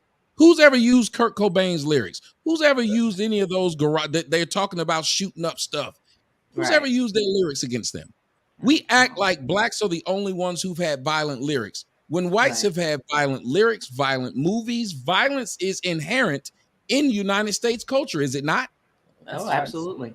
Absolutely. And yet these groups of young Black men are being prosecuted off of the words that were in their songs by other Black folks who seem to be wanting a pat on the back or a pat on the head by the establishment, not because they're really trying to clean up Fulton County. Because Fulton County, if we want to talk about it, that Henry County, both of those are hellholes for young Black men being put in jail. And we watched them be put in there, and we watched their civil rights be circumvented at best. They treat them worse than they treat dogs. But we as Black people will, as soon as we go to jail, we'll tell them you shouldn't have went to jail. Instead of trying to figure out what's going on with these people and how are they allowing these schools, same school system, which suck. So it looks like a pipeline of young Black men going from these poor schools to these jails. It is absolutely. It is a pipeline. It don't look like it. It is a pipeline. And why is this county jail? 24 people who died in Fulton County Jail already since this new sheriff took over. Yeah. Why? It's acceptable. That's acceptable. Yes. It's acceptable. Why? That's why. Because we view our own people as criminals. We view our own right. people as criminals. We don't care what happened to them when they went in there. Yeah, you don't have any rights anymore. Yeah, they don't. Only care. time we won't reform is when they murder one of us and it's on television and it's easy for us to be able to get some clicks and views by saying we love George Floyd. But were we there for George Floyd before his last breath? No. Did we care about what was going on with George Floyd? No. So then why is it that, as a matter of fact, if George Floyd, I'll give y'all a perfect example. People hate when I give this example, but it's a truth. If you look at what happened with Sandra Bland, before Sandra Bland lost her life, she was arrested and she called several of her family members because her bail was just $500. Her sister told her, you shouldn't have got in trouble. I can't help you. $500. She's dead. Now the whole family gets millions of dollars. Right. You wouldn't give her. And let me tell you something. I'm not a person who is a stranger to the law. I've run afoul of it a couple of times. Tell you, I have pastors in my family. I have a lot of good people in my family. When you get locked up behind them bars, the majority of them will tell you, you shouldn't have been, you shouldn't have done. They don't care how you got there. They just see that you're there and they think that you'll get out when you get out. Right. And it's sad that we throw each other away. And the only people who really care about us becomes the Innocence Project, a bunch of whites and Jews. Ooh. You get stepping on toes tonight now. Right. Stepping on toes. That's what time was. It's true. That is true. Absolutely is true. I mean, it's a complex issue though. Yes. Is it really? I think from an emotional standpoint of being a family member, my younger brother went to jail at 16. And when you and of course, you know, I was the older sister. You're constantly trying to say, don't get in trouble. You don't really know what to do. And of course, me being we're 3 years apart. So I remember when he went to jail the first time, he went to jail for 4 years. My mother didn't have the money to get pay for a lawyer. He went to jail for auto theft for 4 years. At 16, was put in maximum security like an adult. He came home and did not know what to do. My mother and I did not know really how to help him get a job. He ended up finding a job and then was told he didn't put down that he was a felon. And I will never forget the day where he came in and they found his record, fired him. And this white man told him, "You will always be a convicted felon. That will always be who you are." And at that point he gave up. He ended up going back to jail and did not, never really got over that. Right. So I'm saying, for the family members and for people that are trying to, most of us are first, second generation middle class, trying to figure out how to help our family, but yet how to push our families, our immediate families away from that. So, because I don't want my son to be influenced by that, but I also want to be able to help my brother.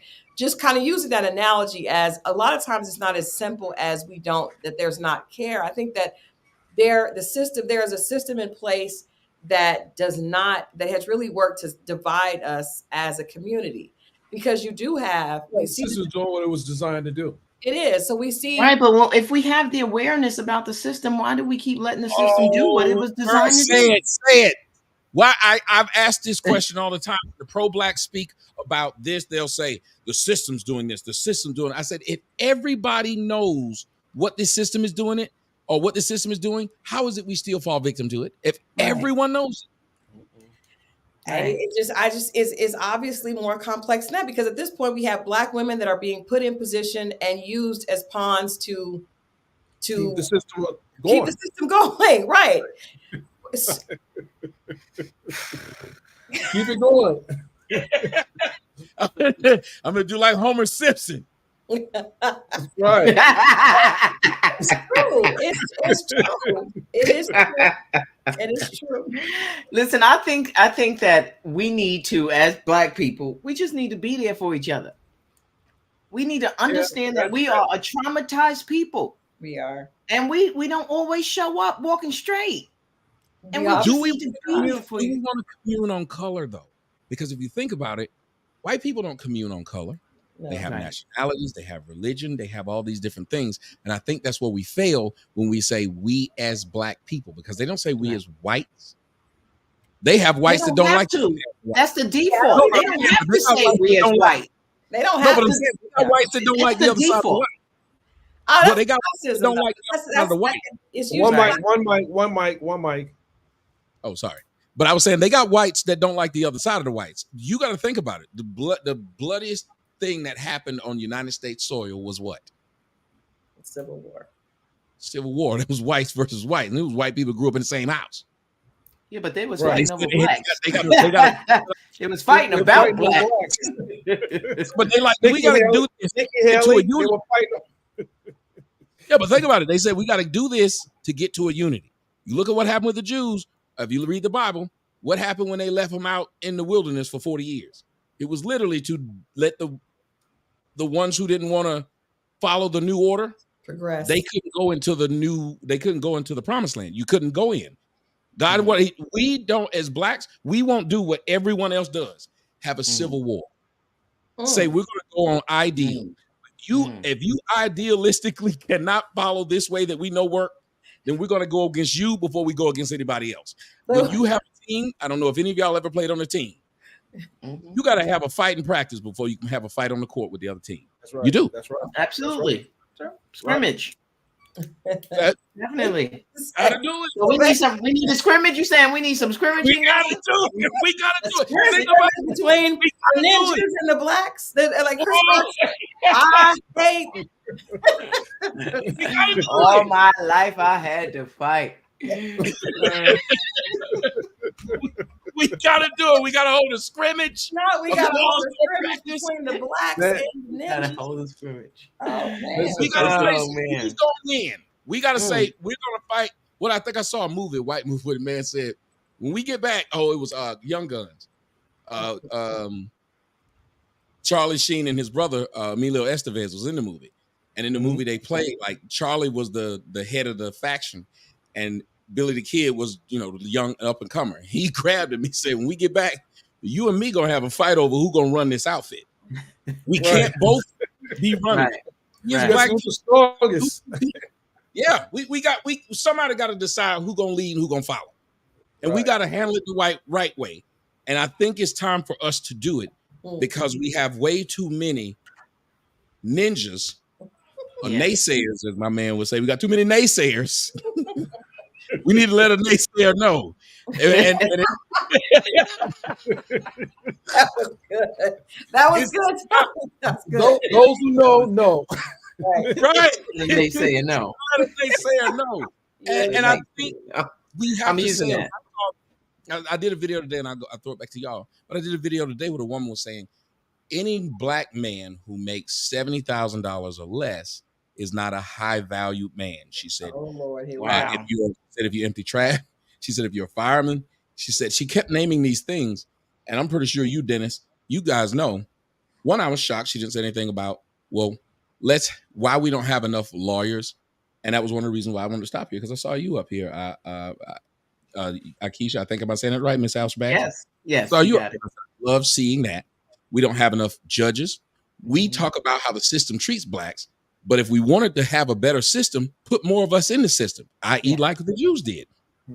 Well, when we get in those positions, because we just, I would just call Dennis about a black judge that was acting inappropriately.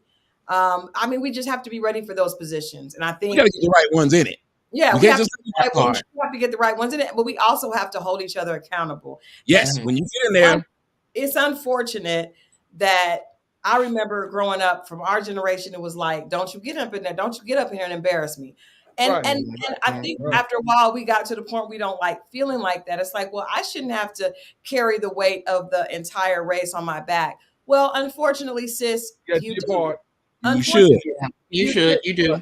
Unfortunately, Fani, you do. Unfortunately, you do. And I think Patrick, you do. All of that. I think we need to change the narrative, though, when it comes to having black people in these positions, because I will tell you, when I was a prosecutor first, and baby, the hood came for me.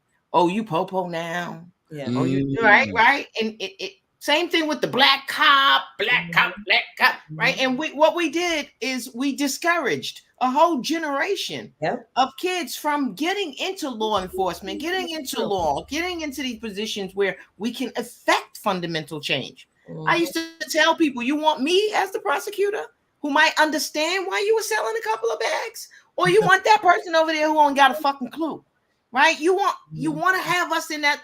It matters. Perspective matters, right? I have been in situations where if I hadn't told the prosecutor that what you're looking at is not a crime, they were ready to indict somebody, ready to run up in people's houses, like what we saw in the Young Gun trial, in the Thug trial, right? With the prosecutor saying, "Look at these text messages. He said 24 M's on an end head." When this dude is really just talking about Lil Uzi Vert who put a diamond in the middle of his head. You have contorted and twisted what you think this conversation is to me. Now we got a RICO. Yeah. Right. Representation matters. We need to encourage our people rap lyrics that you don't understand to prosecute people. You want to use the rap lyrics that you don't understand to prosecute people who understand what the rap lyrics mean to them. So, but then we also cannot get in there and tell the lawyer that's representing us, which is not black, that truly humbled under God is the acronym for that. You see me sit back did you see me sit back, Crystal? You see me sit? I'm sitting I'm back here like, oh my God. Hey, look, Bill Clinton said, I did not have sex with that woman. Then he said, what do you mean by sex? I think it would have been better delivered. Like he didn't know. What kind of sex you talking? Gotta clarify. Is he truly humbled under God? Or is that a matter of speech? Or was that where the name came? I mean, come on. Was that even, my thing is it's not necessary. It's not necessary. It's not even necessary for you, Mr. Steele, to try to explain something that most people know. That whole pushing positivity. I'm sorry, have you heard the song? Have you heard the song? Like, come on, bro. like, Mr. Steele, you got 9 blacks on the jury. You got 9 blacks on the jury. And the thing about that, they got kids. They gonna go. What? Man, they were lying. That lawyer was lying, man, when he said that. Here's the problem with that, Dennis. Right? Is that when a juror doesn't trust you, they don't accept what you say. They don't accept your position because they don't trust you. You lack integrity, right? And so, how do you get them? How do you convince people who don't trust you? Well, I want to ask you that. Then that's a great point. What can Mr. Steele do when he's in that situation? Because you as an attorney, when you're looking at that jury, you know you may have some hard things against you that you want to either overcome or just gloss over and get past them real quick. Right. How do you do it without losing the jury and making them think, okay, well, you're a liar. You just told us this means pushing positivity, and we know that's not what that means. Or do they understand? Do you think that maybe they'll understand, since you say you have so many blacks on there, they'll understand you're trying to gloss over this thing that you can't really win? No, see, those black people in the jury will feel manipulated. They will feel manipulated by things like pushing positivity, and that's not going to work for these jurors. They know better, right? You got to concede. No, there's a couple of things you can do. The first thing is you concede. Right. You concede that he is an artist and this is part of his artistry, right? This goes along with his image that he's selling, right? Just like anybody else who's selling a fantasy, right? If you, just like the chicks on OnlyFans, you're selling a fantasy. This is no different, right? So one, concede. Why are you fighting against the evidence that is obvious? Right. Concede that shit. Secondly, the other thing you do is what we talked about the other time is primacy and recency. When you have bad shit, put it in the middle. People remember what they hear first and what they hear last. Yeah. Right? The rule of primacy and recency says that. And so if it's something that's really bad, try to put it in the middle and hope that they forget. Well, okay. I want to jump on that part where you talk about OnlyFans, because I used to make jokes with people when I dated a chick who did porn. She said, I'm just an actress. And I was like, that is not a CGI penis you were sucking. That thing was pretty real. But that's exactly what you gotta be enthusiastic and stuff. You gotta look at the camera. That takes a certain level of skill. And I mean, yeah, so I mean, it's like when you say that, do people get to the point with Young Thug when you say, oh, it's just a character? Do you say the same thing that I say I told that girl? Well, that character looked pretty real. Yeah. So does Quentin Tarantino's movies. They look pretty real too. Right? And I'm saying, what it gets to a point if you start conceding so many things. I think that's the scary part. Right. You gotta be selective. You don't concede everything. I'm gonna concede what I can't deny. What I can't deny. Right? I'm only conceding what I can't deny. And I can't deny. I know the prosecutor. Listen, the prosecutor's going to remind the jurors, this opening and closing are not evidence, but they're going to remind the jurors of whatever. So the defense is going to do the same thing too. Remind them of things that they weren't able to prove, and or things they said they turned around wasn't what they actually said. So you got to be honest going in, like he said. So you don't have to really do much of a cleanup. You don't go in with a damaging aisle 9. Because that right there, when that happened, we sit in the media room. When Brian said that, we all looked at each other. I know he ain't trying to BS this jury at the opening. I know he didn't just do this. And then it was trending. It was trending because it was a joke. Like you made a mockery of this, and he came up with that. He had to. Because I know he didn't sit down with Jeffrey Williams and say, listen, how are we going to explain this Thug thing? What exactly is this song? I think we should say truly humble. Thug looked at Brian. So y'all think? I mean, Thug looked at Adams and like, hey, why you tell me you're going to say that? Oh, so he was like he didn't. Because I was really hoping. Y'all he was blindsided. So y'all believe he was blindsided? I didn't tell me. I can't imagine he would co-sign that. I can't imagine that he would have said, yeah, sell that. That's corny. Something that he had not cleared with his client first, though. Well, can I say this to y'all? I think a lot of times when you're in fear of your life, and you probably know this more, Ms. Al-Shabazz, you probably know this more than I would. If you're in fear of your life, and I've been on the other side of being in fear of your life, you almost put it on this person because you're afraid now to not listen to their advice. Yeah, true. So even if it doesn't sound right, you're paying them $75,000. So you kind of want to take their advice, because if you don't, well, like, what do you do? Pay this man that much money and then tell him different?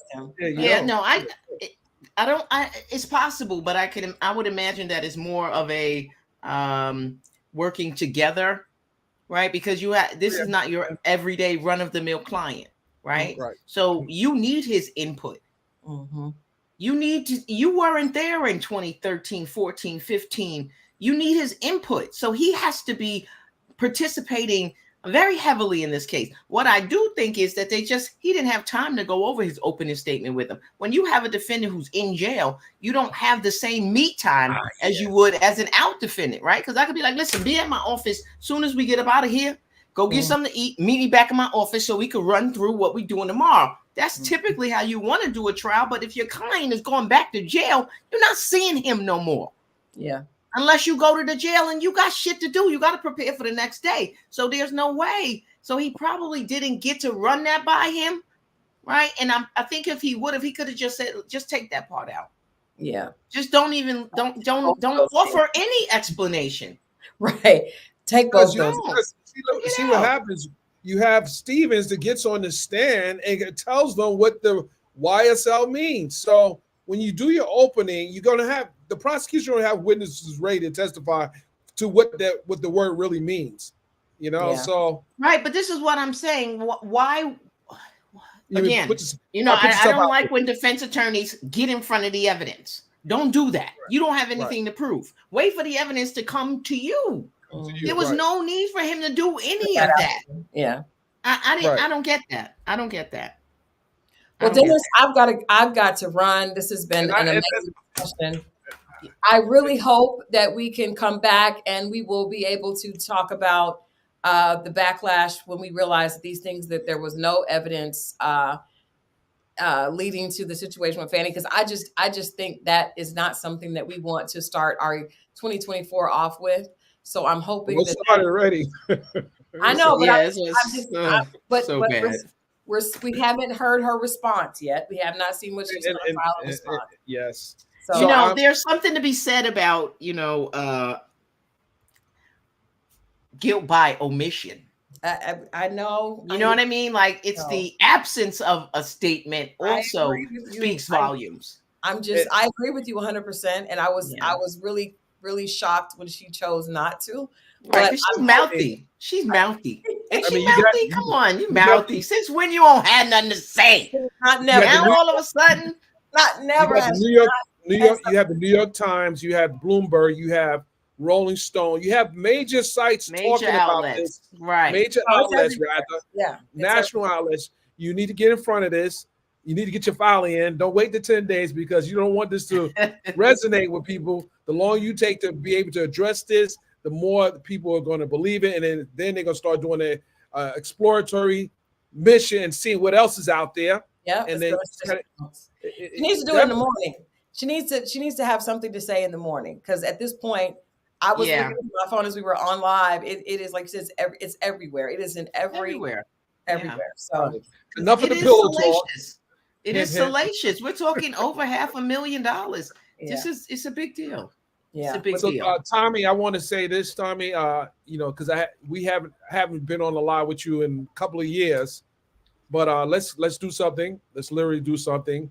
I'd love to come back and be with you guys. This was fun. I want to say this to you, and I wish the young lady was still here while she was here. But I want to say this to all of you guys. What made me gravitate to this was y'all weren't cussing, weren't talking stupid, weren't acting a fool. And y'all were talking about something in white circles. This discussion would have thousands of people watching. But if we want to talk about what it is that we do, that this discussion does not have a large crowd listening to it because we don't want to hear something that is actually affecting us. But if you were talking about P. Diddy and his proclivities, well, everybody would be here. If you were talking about dating and how these niggas ain't ish, well, everybody would be here. And I don't like that because we can't say that people don't take us serious when we don't become a serious people.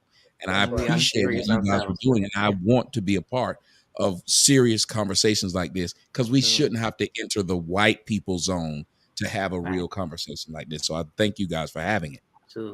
Absolutely, Tommy. Thank you, Tommy. And you're so right. And this is what I've been trying to say for years. You know, when I met you, we were talking about some, you know, very interesting topics that most people would find okay. I'm not gravitating towards that because I don't know. You know, no. It's good. This is a filtering process. This is good. It is. Ike, comments has been good too. I've been trying to keep up with some of the comments and let's see what the comments. You guys for joining. Appreciate you guys for joining us tonight. I don't see them. On the right side, you might have to click to see comments. Yeah, we're on StreamYard. We're on StreamYard. So okay. Because I know when you were putting the link in there, I couldn't see the link. I had to physically type everything that you put on the screen. When you put it on the screen, I had to physically make your screen smaller because I heard you come in because I heard the pop in, but I didn't see you on the bottom. So, and I have like a 27-inch here. I got a 70 on the wall. But I see you. You ain't bragging, but you just kind of like, God. Tommy, if you see my background, you would like, wait a minute.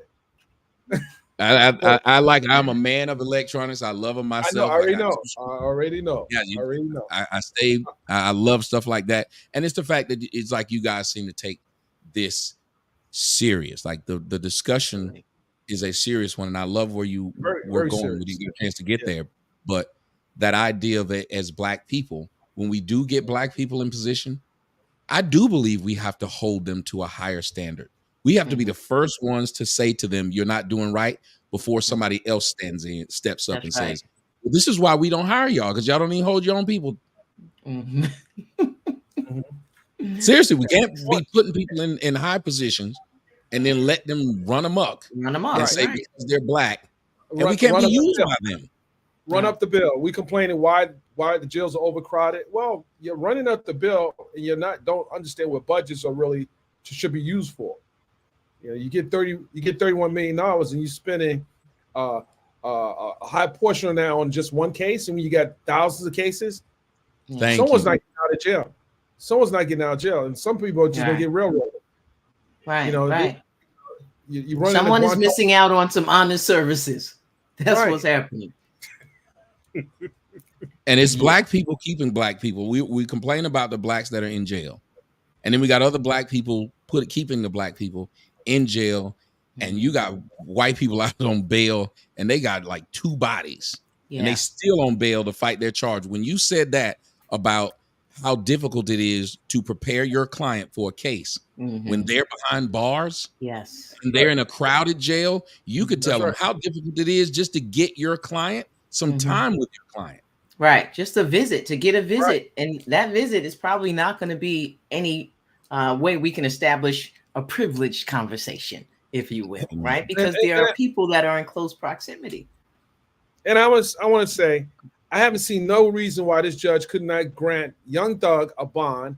This guy's known all over the world. Where's he going to run? Where's he going? And again, that's a Black judge. It's a Black judge. That's a Black judge. When the affluenza kid was arrested, right? The DWE, you remember that guy? His lawyer argued that he received too much privilege and he couldn't really appreciate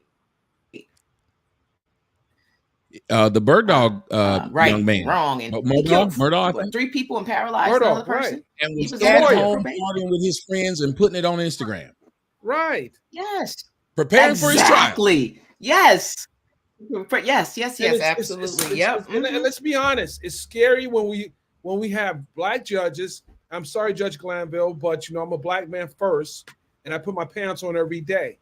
When I see the treatment that some of these these defendants are receiving, I mean, it's disgusting.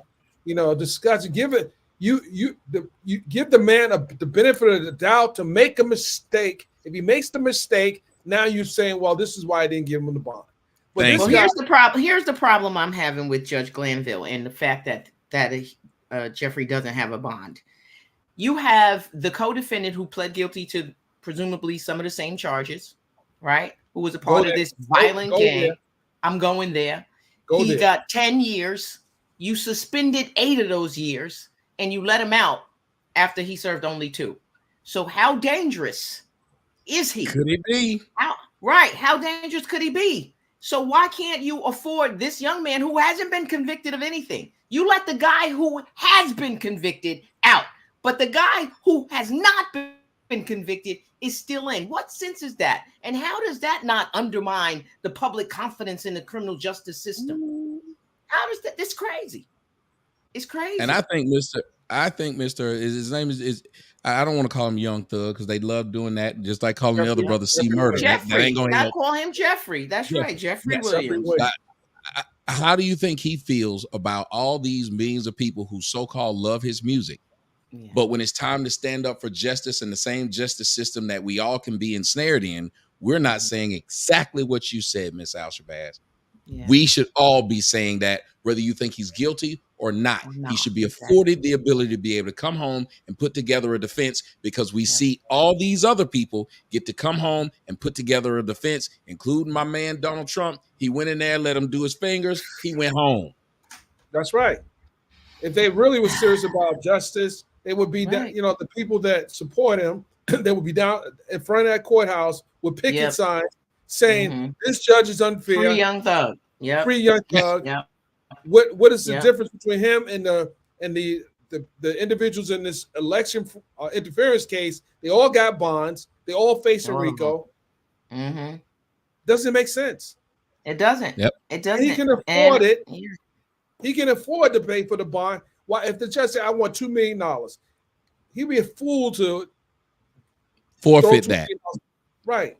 On top of the fact that the jail that he's in is demonstrably dangerous. Hey, the co-defendant has already been stabbed, right? So I mean, like, well, he's in Cobb County. Jeffrey's in but the penalty for this, if he was convicted, is not death. It's not death. And you're right. But you're subjecting him to the potential to be killed, murdered, maimed. Right. For what? He doesn't see, Judge Glanville doesn't see Thug as this successful millionaire who's pulled himself from the bootstraps. He doesn't see him that way. He sees him as something, I don't want to go there. Then he should recuse himself. You just said it. She sees him as, she don't see Jeffrey, she see Thug. He should recuse himself then, because he's not being a neutral magistrate, if that's how he's viewing this. Because in this the fact that this trial was going to stretch out this long was enough to give this kid bail. Right. That fact alone should have been enough. And you know what? There are so many measures in place that you could put to ensure his return to court. You could do the electronic monitoring. You could have him check in. You could do pretrial services where somebody goes to his house and checks on him. You could make it that he pays for all of that stuff, because most of the time people with electronic monitoring, they got to pay for that themselves. Yeah, right. Which is another hardship. It's to give the public, potential jurors, the illusion that he's a dangerous, violent criminal. And that's just what it is. No, but again, like I said, the problem with that is you've got a witness on the stand who you claim is a dangerous person who is out walking around trying to get his CDL. Right. Yes. Walking around. Who's a minute and hiking. Before we go, this guy has been flying back and forth to jail all his life. All his life. Yes. That's not Young Thug. Right. Right. That's not Jeffrey Williams. That's not Jeffrey Williams. So why is he more dangerous than the guy who's been a recidivist? And if he get one more conviction, because he's a recidivist. Recidivist. Right. That too. too. That too. That too. That too. All right, y'all. Both of them. But like you said, and it's funny because it's true. I think this is one of those things like when you were saying that, it was so funny to hear you say it, and then a part of your heart of me drops. Your heart drops because it's true what you're saying. That wasn't a joke. This is real. This situation's real. These two men that we're talking about and their situations is real. And you have this man. And I got to ask you if you see it this way, Miss Al-Shabazz. Isn't this, what would be the word when they say you're facing a penalty and you weren't even convicted yet? Because if he's been in jail for 2 years and they find out he's not convicted, they can't give him his 2 years back. That's gone. That's 2 years of his life. We have people who've had malicious prosecute. Is that, would that? No, that's not what it is. But when you're being punished before you've been convicted, that's what's happening. Right. And we as Black people should not be okay with that because we've had too many of us that's been punished before anybody ever found us guilty. And they bury people. And you can look at the county jails around Georgia. There are men who've been languishing in these county jails 2-3 years, waiting on trials. 5 years. 5 years. It's all over the country, right? The Khalif Browders of the world, right? The Khalif Browders of the world. Years and years in jails. One brother here in Georgia, I think that, I don't know if that's his name. 10 years. 10 years. Has not had a trial. Has not in Fulton County. Has not had a trial. 10 years. Has not had a trial. It's the most insane case I've ever seen. Something about it. And I think that Judge Glanville did an interview and talked about that person because, apparently he has kind of mental illness or something, so they can't prosecute him. Well, he's serving 10 years already. Why don't you just put him in there? If he's got a mental illness, commit him. Commit him. And we as Black people, we don't do that enough for each other. White people are quick to say, well, this guy needs mental illness. He needs to go to a mental hospital first. Absolutely. We will shun these people and know that these people need some help. We will we will know there's something wrong. We'll call them crazy, push them to the side, and then let the system get them, and they get wrapped up in this system, and the system handles them however they want to. And I am so afraid that we claim that we have this unity, and yet these people who are subjected to these laws, we turn our backs on them. The only time we talk about them is when they're shot dead, and there's a video of it, and we can put them on a T-shirt. Yeah, our unity is reactionary. That's right. Yeah, our unity is reactionary. We don't have any proactive unity, right? We had that in the 60s, and what you saw in the 60s was proactive unity. We got reactive unity, right? We got to wait till somebody gets shot down in the street, and then we go like, oh, Black people, right? And we've got to change that. Maybe in 2024, we could go, get back to being proactive, and we can identify some of the areas where we are lacking, where we can make some fundamental changes. Then maybe we can make some progress. Maybe. We need to be in front of those DA's offices. We need to let those DAs know. We need to be in those offices. We need to be in those offices. That's right. Yeah, that's right. Not in front, inside. Get those jobs. Get those jobs. Go out for those jobs. Get in those positions. Those are decision-making positions. Yes. And people ask me, did you, when I was a prosecutor, did you enjoy being a prosecutor more than you enjoy being a criminal defense attorney? Prosecutors have all the power. They have all the discretion to say, I'm not going to prosecute you. I've investigated this case and I don't think it has prosecutorial merit. They get to do that. As a defense attorney, I don't have that power. I don't have that. I could beg and plead and try to convince the prosecutor, but I don't have that power, right? Absolutely. So, I'm always encouraging my students to go to law school, get into law enforcement. Even if you just want to be a probation officer, get in there, get somehow, some way. We need to be in those position where you can affect change. Get into the position where you can affect change. So with that said, ladies and gentlemen, they're watching. I thank you for coming on.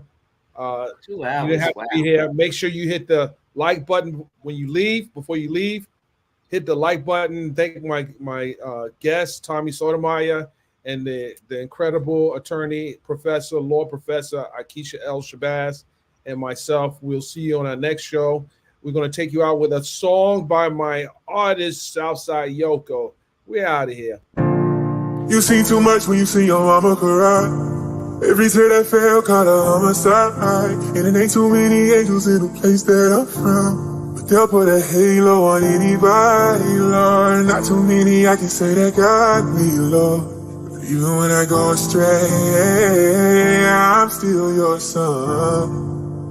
Even on the cloudy See, I came from the bottom where niggas don't make it out it. Why I seen niggas fall like cold leaves in the autumn. When you gotta go to prison before you see a shahada. Seen Route 64 with bows in the Armada. Always been one step away my whole life. Been some long nights, just roll the dice. I'm betting on myself just to reach these heights. It's generational wealth. Success from hands that was dealt, and freedom from mental health. Just another notch on the belt, cause I came from it. I'm talking dirty trap with 100 packs, I was made from it.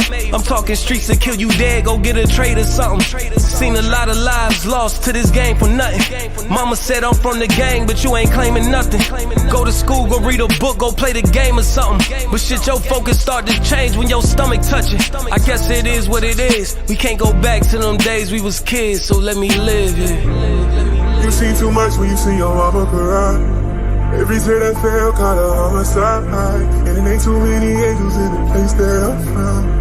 They'll put a halo on anybody, Lord. Not too many I can say that got me, Lord. Even when I go astray, I'm still your son. Drowning in this liquor, this one's gone. Blinded by distraction, knowing action is what's gone. Knowing temptation will only lead you to desperation. Knowing that your pride will tell you lies when you can't face it. I'm changing my ways now, cause I can't let my past harm me. My dream board, a Ouija board, I swear this shit talking to me. This year, divine focus, they still seeing 2020. They want me by a rope, but they ain't know that this shit was bungee. 2K a day, that's what I make. I scrape the pot, I bust the safe, I bust the watch, I flood the face. I fuck a good, you call a bae. I beat the stove, I beat the block, I beat the odds, I beat the charges with the bros. I switch my clothes and switch the spots. Niggas playing both sides when it's time to slide. Gotta play your role when it's time to go. Life changed from a homicide when them niggas come. Shit you never know. Lord have mercy on my soul. When I meet my demons, praise with a rifle and a scope. You see too much when you see your mama cry. Every tear that fell caught a homicide. And it ain't too many angels in the place that I'm from. They'll put a halo on anybody, Lord. Not too many I can say that got me, Lord. Even when I go astray, I'm still your son. Even on a cloudy day, that's time. But I love you. I love you too. I always will. Yep.